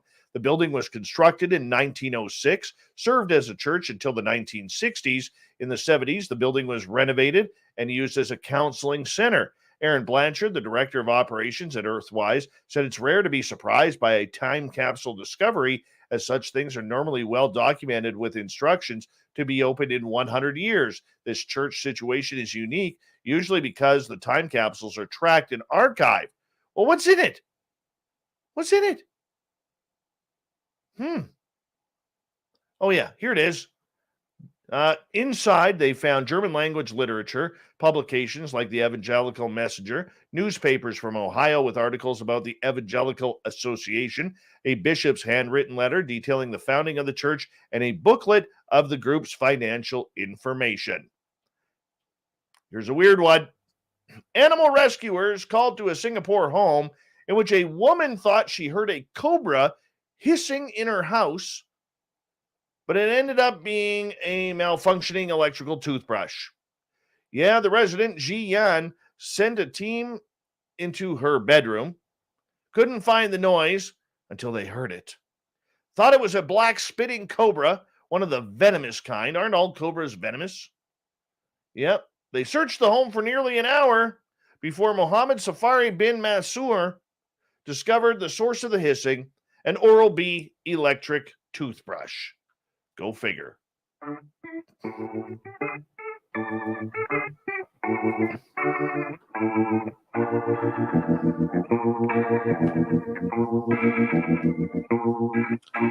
Thought of the Dave happens every night at this time, where we get to a question that we put out on Facebook and Twitter, then read your responses on the air because we love the audience participation around here. Today's Thought of the Dave is as follows. What do you think of J.J. Abrams' new documentary series on UFOs? John, better than the Netflix series that came out, but it's still sensationalized. Chris, well, he's had a lot of practice. Evan, haven't seen it, but the previews show a bunch of clips that have already been debunked. Joe, I'm a little leery of some of the photos he used in the show. Kimberly, it's confusing. Episode 1, history, backstory. Episode 2, the Nimitz incident. Episode 3, Crazy Town. Episode 4, not fleshed out. It left me hollow. If it wasn't for the history-making events and not this made-up BS in 3, I could have watched it. Dave Altman, lame. Joshua, I haven't heard of it until now, but I already don't trust it. Catherine, I want to see it, but it really does just sound like production of already released info. So is JJ after the money or knowledge? And how does he think this will impact it? Sirkan called it amateurish. Ouch. Chad, would this be the question of the Dave? No, it's my thought of the Dave. That's why it's titled Thought of the Dave. Anyways, Melinda Leslie, not a fan. Saw all 4 parts. She called it shameful. Smells a counterintelligence counterpunch to disclosure. An old-fashioned psyops. Called it mutilating ufology. Nicole Sakic, last word, she put a meme up. J.J. Abrams holding a gun to an alien. And the tombstone says, R.I.P. ufology. We got Mr. Ron Bumblefoot Thaw rocking in the background with Little Brother is watching. Bumblefoot is the official music of Spaced Out Radio, rocking us in and out of every single show. Get your horns up for the guitar god himself. Special thanks to everybody listening in at work, at home, in your cars, wherever you may be. Thank you to everyone in our chat rooms tonight, including Facebook, YouTube, LGAB, Revolution Radio, Twitch, Spreaker, the Space Travelers Club, and of course, our friends on Twitter at hashtag Spaced Out Radio.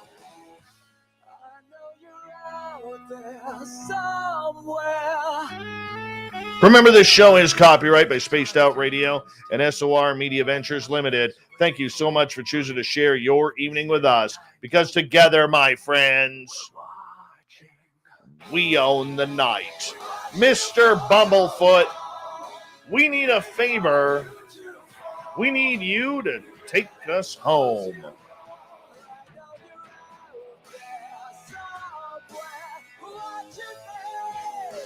Yes, the Woo train has docked for the night, but soon, my friends, we shall ride again. Your seats are always available. Your tickets never expire. And if you want to bring a friend, we've got room for Chad Smith and his crew, too. Good night.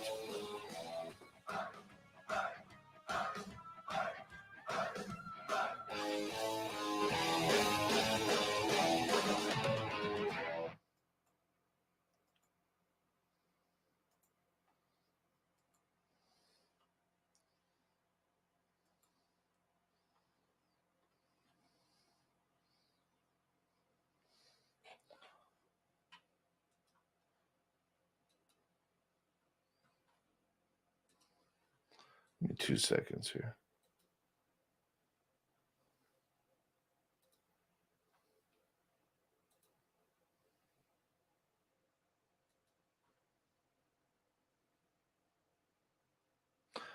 Guys, while I'm downloading the show, I'm just going to walk away for a couple of seconds. I just got a really bad headache. So I'm just going to take a couple of minutes and just go from there. Okay. So just give me a couple secs. I'll be right back.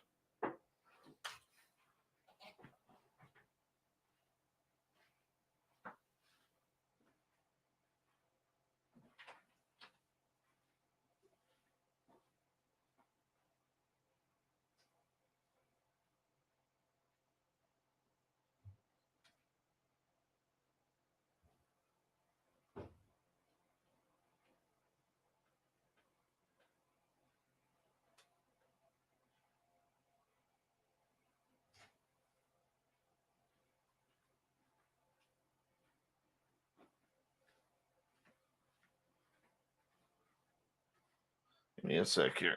Oh, drop.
Howdy, everyone.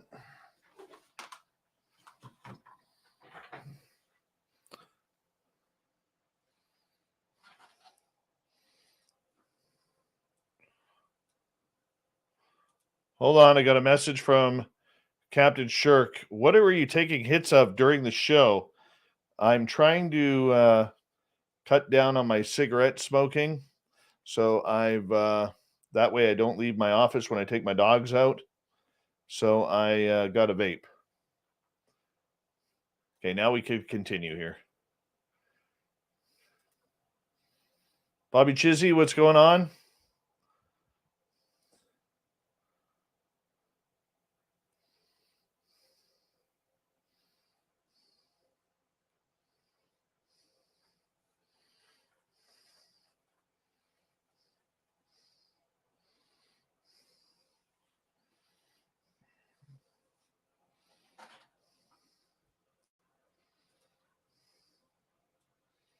These are awesome.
Where's Raven? Is he still here?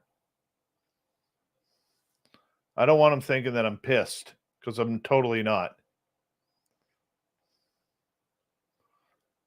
Totally not pissed at him at all. Neil Jones, how's it going?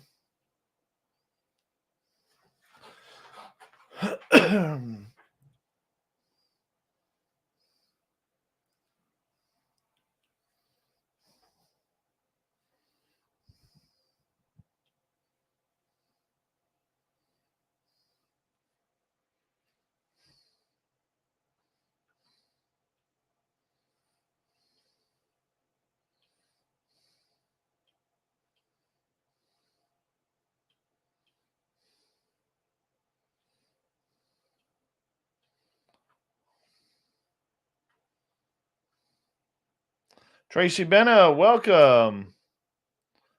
I know what it's like when you can't sleep. I won't be sleeping tonight.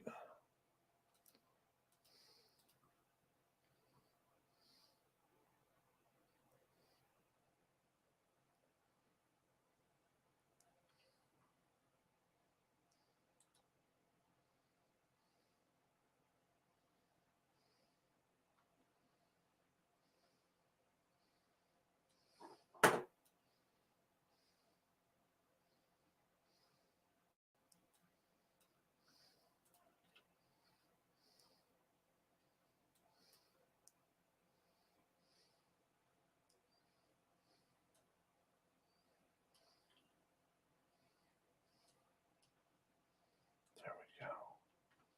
Beauty.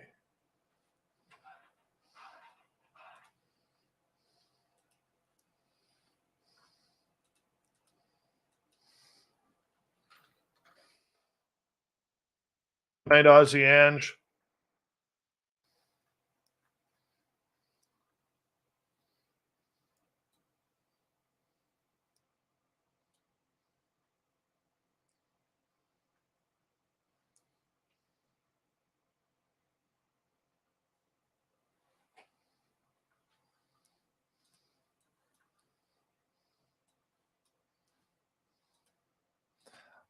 Art Bell was amazing.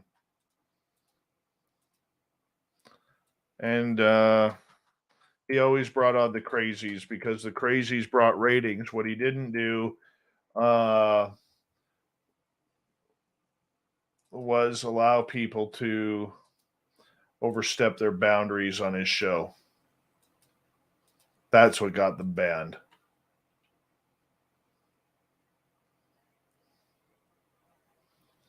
Moose oil will work on your hair, on your nose hair. Yes, it will be, Hoff.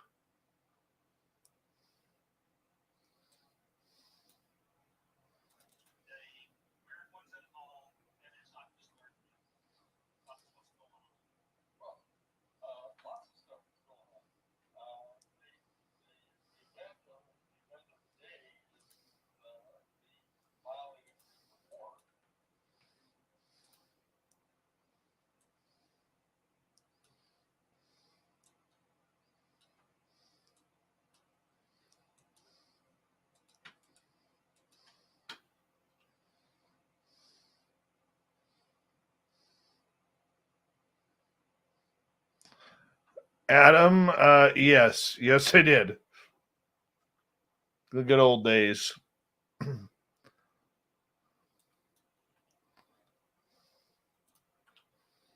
was known to have an affinity for dropping the gloves.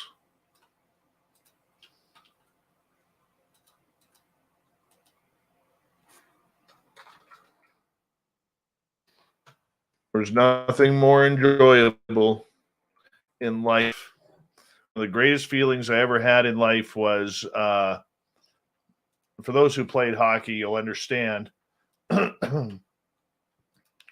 looking at a guy right off the face-off, and you kind of look at him, and you kind of, so if the puck's happening here, and the puck's about to drop, and you kind of look at the guy right beside you. You want to go? You want to go? All right. As soon as the puck drops, we're going to go. No dirty stuff. Let's just drop the gloves and let's have a whirl. All right. Here we go. Then you see the puck drop, and you stand up straight. Which kind of signals everybody knows what's going to happen. And you slowly drop your gloves. Put your gloves gently on the ice. You dangle them like this, and your gloves would gently slip off. And you kind of start the circle, and then you come together. Sometimes you take one. Felt pretty good. Then you go. That shit is real. Sonia's News, how are you? Oh, let's, by the way, I'm going to go get that right now because we bumped her channel up. We're trying to get Sonia to 100 subscribers on her YouTube channel, everyone. All right, so I'm going to put the link in here. If you didn't subscribe, she's up to 63 now.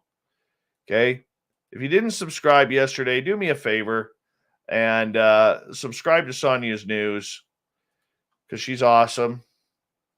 And so if you haven't already, go click on that link while you're listening and do yourself a favor and support a good friend of Spaced Out Radio, Sonia.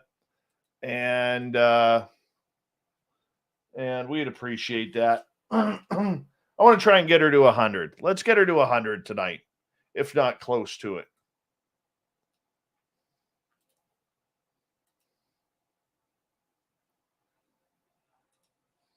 Let's do that for her. She deserves it.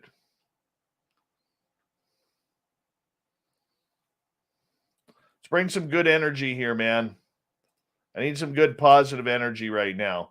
Good positive energy for me would be to grab that link that I just dropped in there of Sonia's channel, and let's show her that our Spaced Out Radio listeners care, and let's get her to 100. If you don't mind, I'd appreciate that. There's 3 more. We're at 66. Am I on number 2 or 3? One, number 3. That's what I thought. All right, so copy, paste.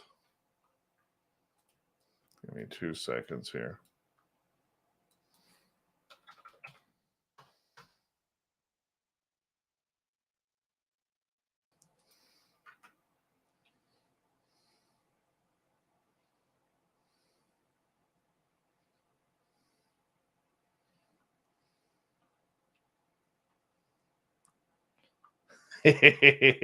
Sonia's like, what the hell are you doing this for? Why not? You know why, Sonia? Because I can. Because I can. That's why. And there's nothing you can do about it, Sonia. Nothing. Nothing.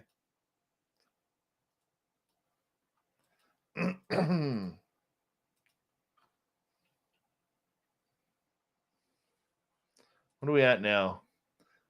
Okay, I'm going to refresh here. We're at 73. We need 27 more. 27 more.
What are we at here? 74. We need 26, people. We need 26.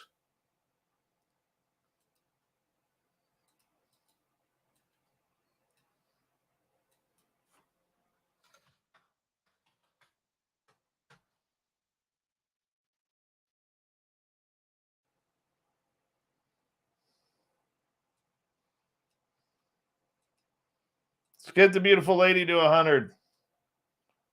I'll repost the link here momentarily.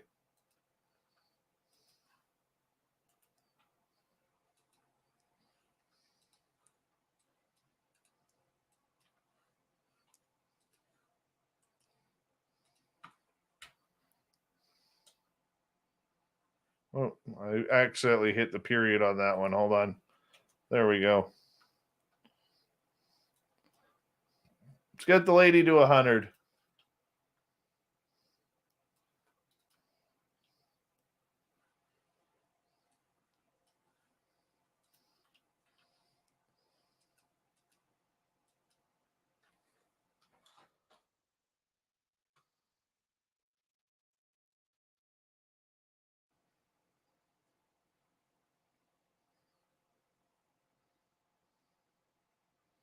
We're going to bring Sonia on the air one night.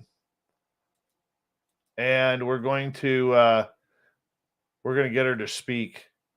We're going to work her through those nerves so that way she can go on her channel and kick some ass. Yeah, Raven, no problem, man. What are we at now? What are we at now? We're at 78. We need 22 more. 22 more.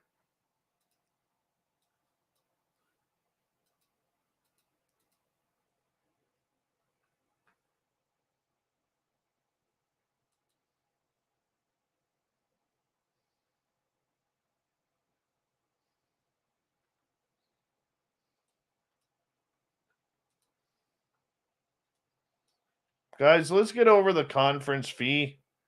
All right. Let's chat about something a little bit more positive. Like getting Sonia 100 subscribers.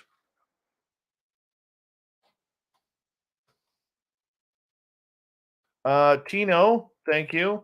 I'm going to put an email address in here.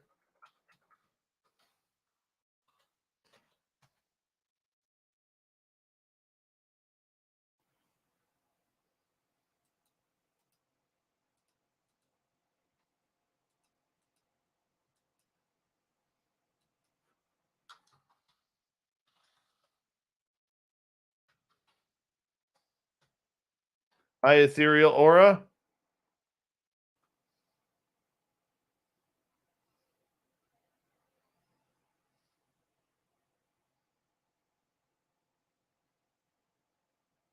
Yeah, Adam, we don't mention that name around here anymore.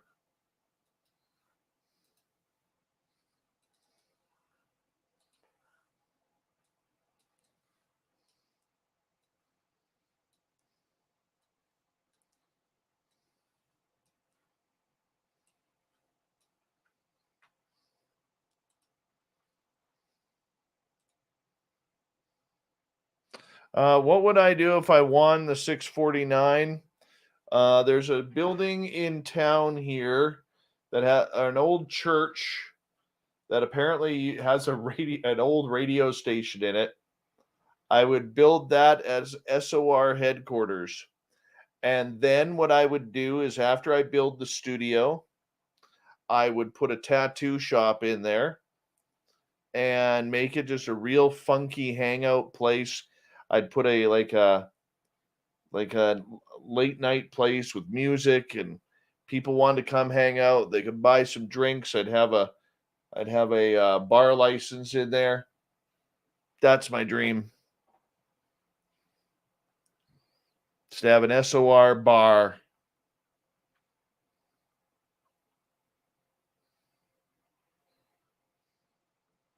Who needs snake oil when you can have Mighty Moose beard oil?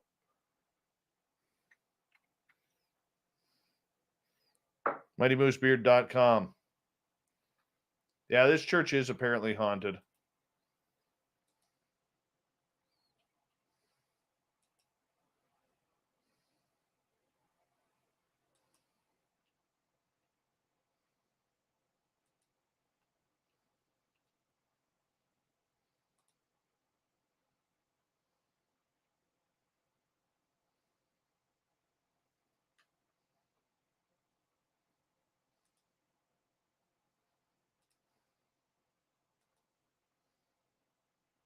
We're at 80 people. We need 20 more of our listeners. 20 more of our listeners to go over to Sonia's YouTube channel and hit subscribe. We're trying to get her to 100. Can you imagine Sonia at coffee with the girlfriends earlier today? Yeah, this guy, Dave Scott, this Canadian guy, he's all of a sudden pushing everybody to my YouTube channel. Hi, who's your geode? How's it going? Carbines, thank you. Nice to see you. Outside you can, Jason. Outside you can.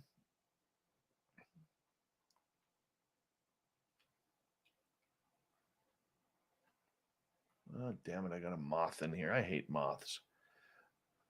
See? Sonia was talking about us at work today. All right. Sonia, we're going to have some fun here. You want to have some fun with me? Do you trust me, Sonia?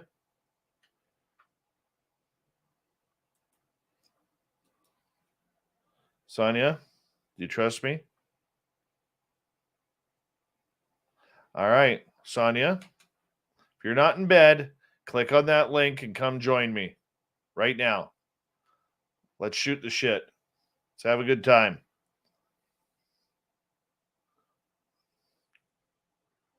Oh, there's that moth, you bastard. Come on, let's do this.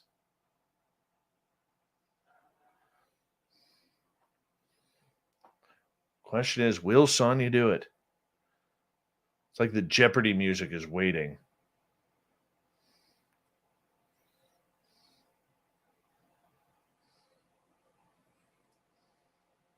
She's in bed. She's in bed. I knew it. No, Davey, just go over and subscribe. We're going to get her on the show here one day. We're going to get her on the show. She's in bed. She's like, oh my word. Who is this guy? Who is this guy? The hell's he doing?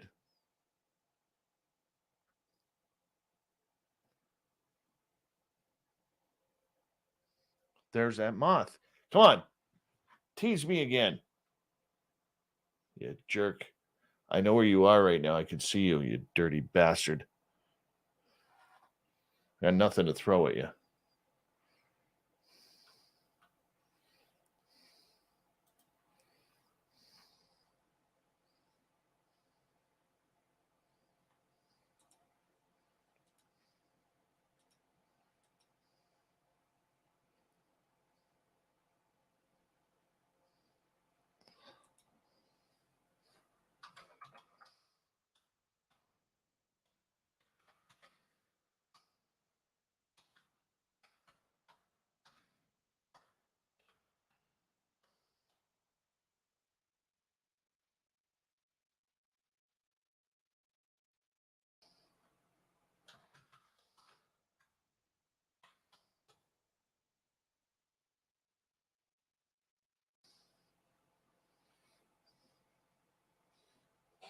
Oh, yeah, he took off again.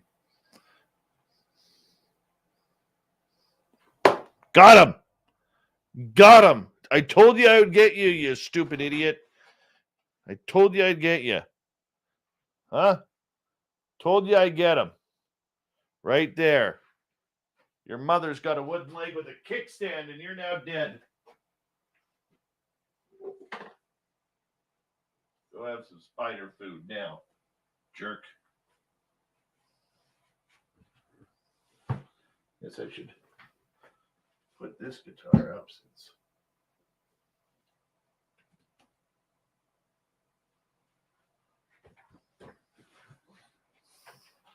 No point in sitting on the ground. Got promoted.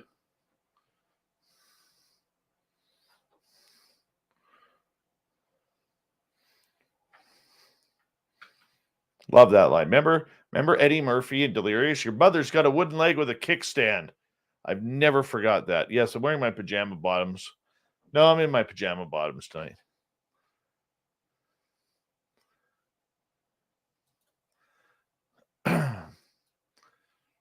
Is this thing ever going to friggin' download? Honestly. What are we at for Sonia here? We're at 82. We need 18 more. 18 more.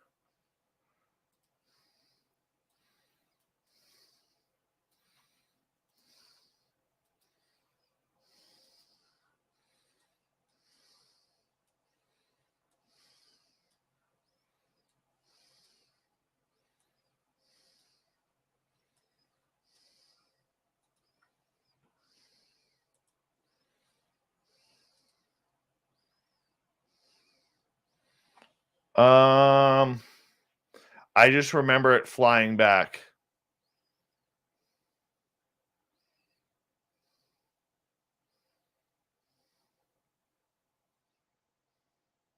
My butt crack did not show this time. I would admit if it did. It did not show this time. Did it? No, it's covered up now, and I'm sitting down. You can't be like that. It's not fair. Call it out when it happens.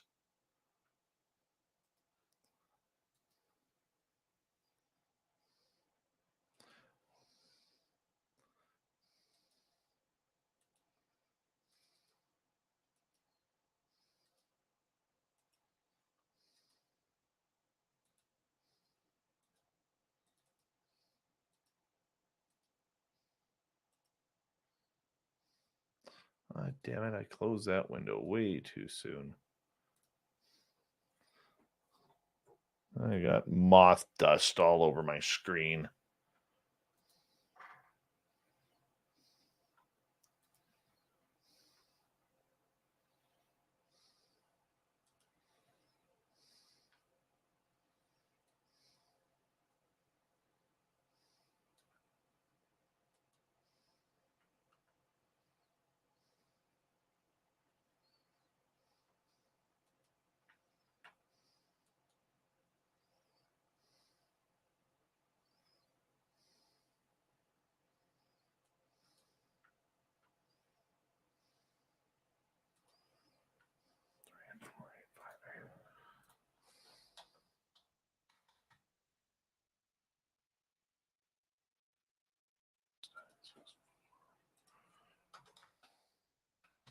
A reminder, tomorrow at 10 a.m. Pacific, I will be on with Brunch with Bigfoot. That would be Bigfoot Rob and Tex, talking Bigfoot, Sasquatch, cryptids, UFOs, aliens. We'll be talking about everything. Brunch with Bigfoot on YouTube. And it's going to be a lot of fun. Probably an hour, 2 hours we'll be on. That'll be great. And then tomorrow night on the show, we have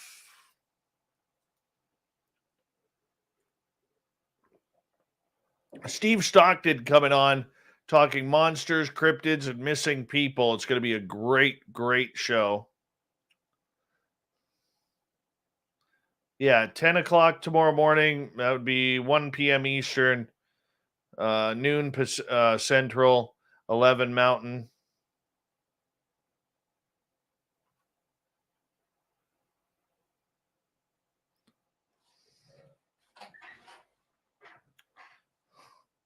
Jesus.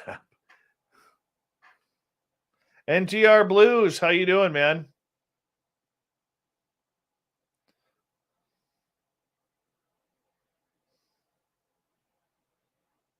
Don't know when we're gonna have Richard Dolan back on.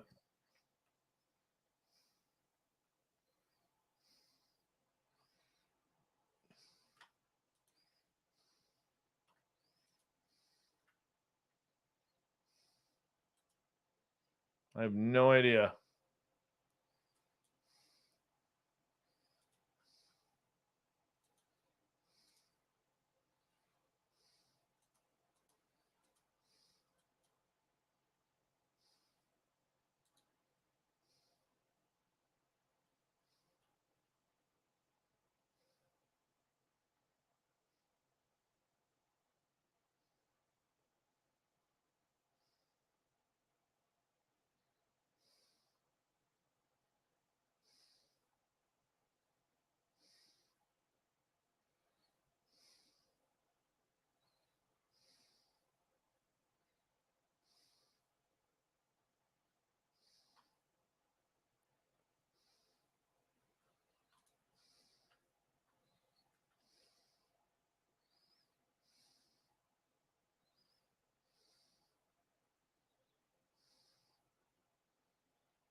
Good night, Luscious Jules. Yeah, I got to try and get a hold of Michael Schratt, see if he'll come back on. If he doesn't, I'll get Jim to put some pressure on him.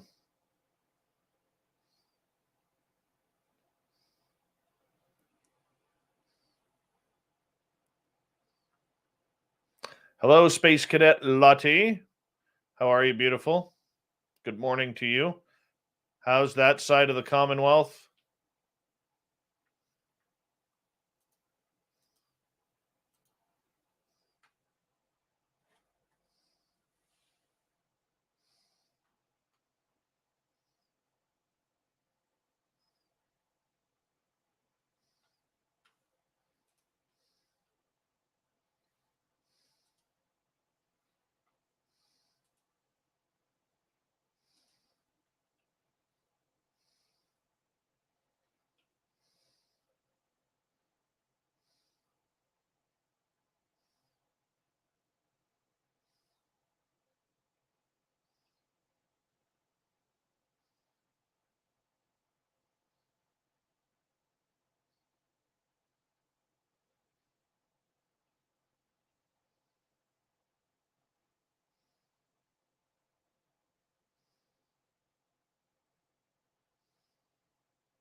I'm vengeful to moths because they can't control themselves. And when you get into my face and you get into my work area, that's where I get pissed off. Gotta go. You gotta go. Hi, Grandmaster. Have I ever been hypnotically regressed and had your experience brought back in detail? No. I have been hypnotically regressed, but never to that point. I want to.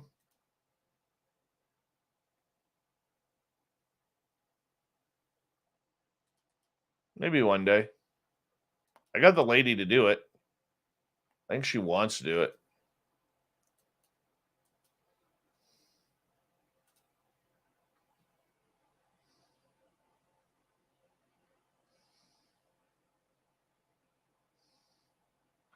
Hi, Grandmaster.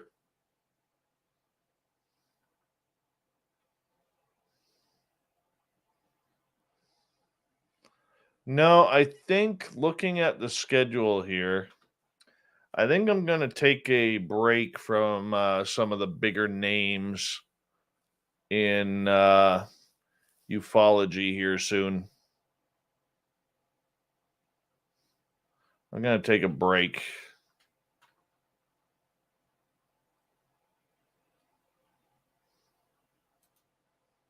We'll bring on UFO people, but maybe not the big names for a while.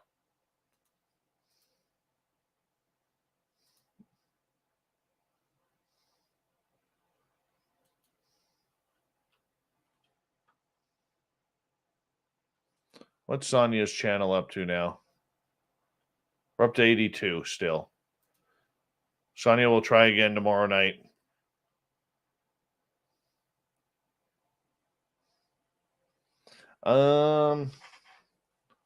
Recommendations for documentaries. No, you know what I like doing, Raven as Ryan? I'm not a documentary fan, and I'll tell you why. It's always usually the same people with the same message in every documentary. And I'm tired of it. What I like to do is I like to watch conference presentations. I watch a lot of Michael Schratt. I've watched Richard Dolan. That's what I would suggest you do, is watch presentations. It's way more fun, dude. And Michael Schratt is incredible. He really is. The problem that you have with most documentaries out there is they are created by people who know sweet nothing about these fields. So what they do is they pick the same names with the same stories and they go from there.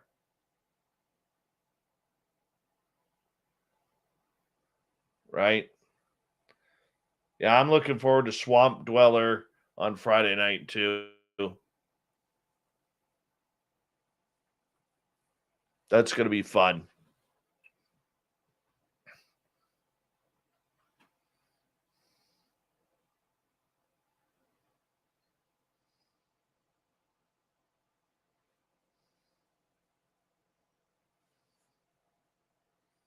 Yeah, I think we're gonna start doing a little bit more story time, get more experiencers on the show. I'm not happy with the UFO field right now. Actually, between you and me, I'm kind of disgusted and worn out by it.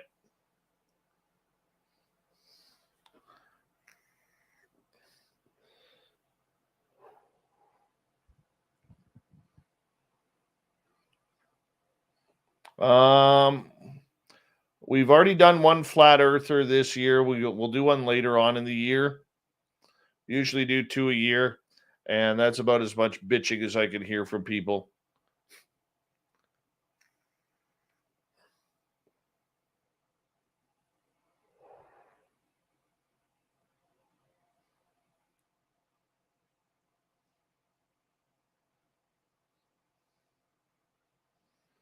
Worn out how? That's a loaded question.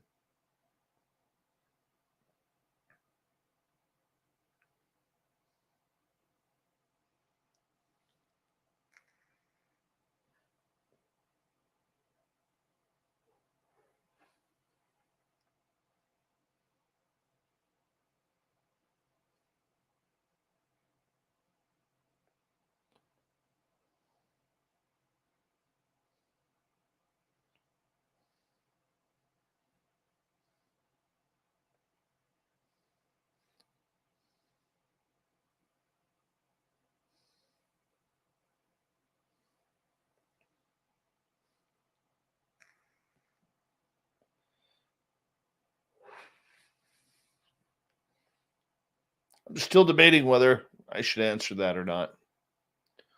Good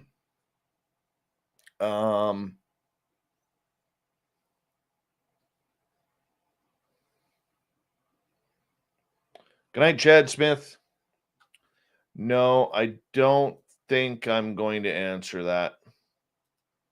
I really don't think it's in my best interest right now to answer that question, because it's one of those questions that if I start, I'm probably not going to stop. And that is something that I really, really would want to stop on.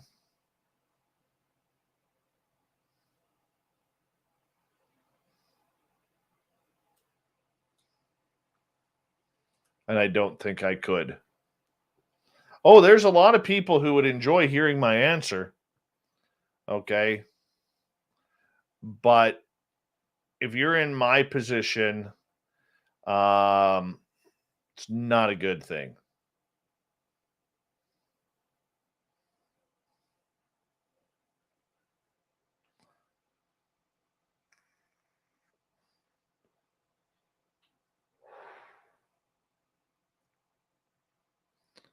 I am Chad Smith, and I'm still on the tube.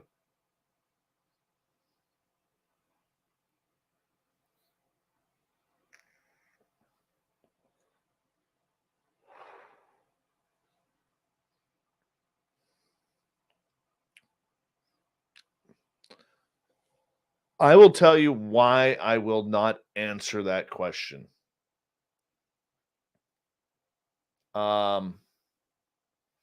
I will not answer it because the field is full of trolls and full of people who are looking at anything and any quote and any sort of drama to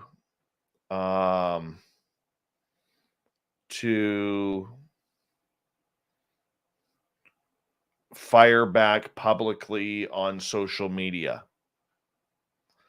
And it doesn't matter whether you're right or wrong. The only thing that matters is people are going to get pissed off, and people are going to take your words, misconstrue them, and then plaster it all over social media. And then you get into pissing matches, because then they have to respond, then you have to respond, then they have to respond. And I can tell you, the amount of times over the last 3 years that I have had to bite my tongue really, really hard sometimes.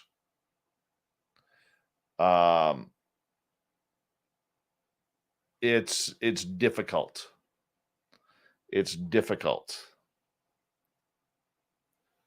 So I just sit here, I shut up, I have a few people I can talk to, and then I vent.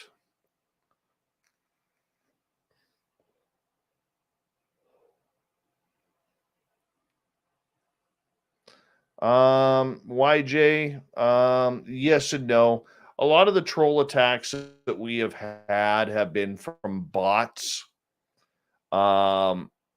And the 3 others that we have had have come from a certain channel. I'm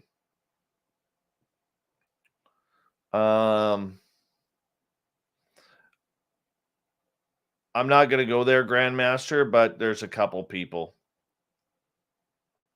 There's a couple people.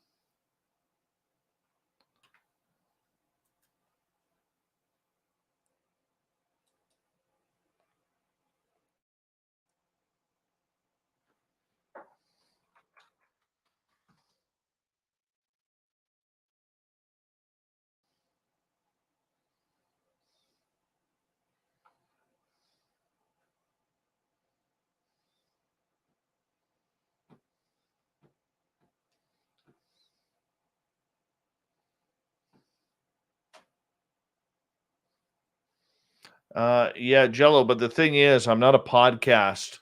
I'm a radio show. And to be honest with you, I hate that word podcast. I really do.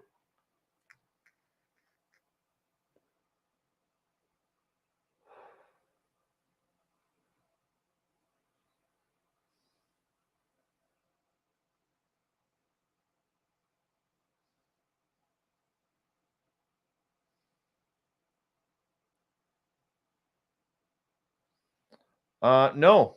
PRM, if it's the J I'm thinking of, the answer is no. Not at all.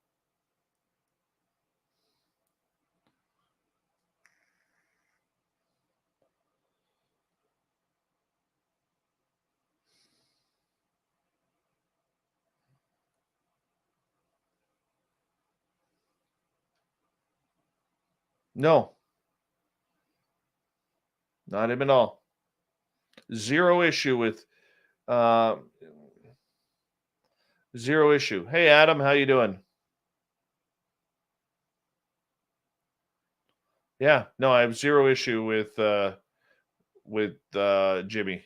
No issues whatsoever. I think everybody's allowed their opinion, and I think he works really, really hard, and he's been very successful, and good on him for that. And all the power to him. I've never talked to the dude. We've texted a couple of times, and it's only been recently. And recently, was like a month ago. And it wasn't even a private text message. It was more of on Facebook chat, and he's been good.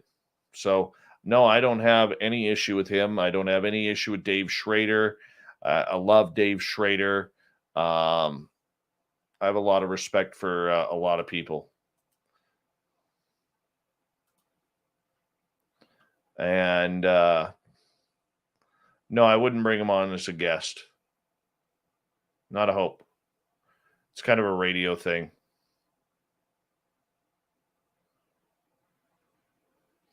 Yeah. So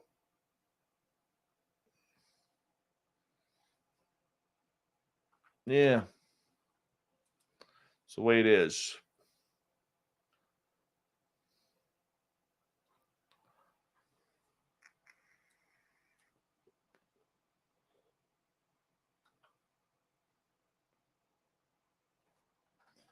Well, on that note, I'm going to go to bed because I'm tired. And tomorrow night on the show, Steve Stockton, we're talking about a lot of cool stuff tomorrow. Missing people, cryptids, monsters, Bigfoot. We're going to get into it a lot tomorrow. Thank you to Michael, Ed, Lori, Patrick, Chad, Jeremy, Tim, Bob, Guillermo, Jason, Hector, and Chad for the amazing super chats. It's a great way to support what we do. Red the Valley, to quickly answer your question. The air quality is very good right now. Very good. Sonia, I'm gonna get you to 100 by tomorrow. Promise you. We're 18 short. Excuse me. We're 18 short. We're going to get there. So if you haven't signed up for Sonia's channel yet, Sonia's News, go for it. Let's get her going. And yeah, thank you to all the veterans who listen to this show. Thank you to all of you. You guys are awesome. Love you. And we'll talk to you soon. Good night.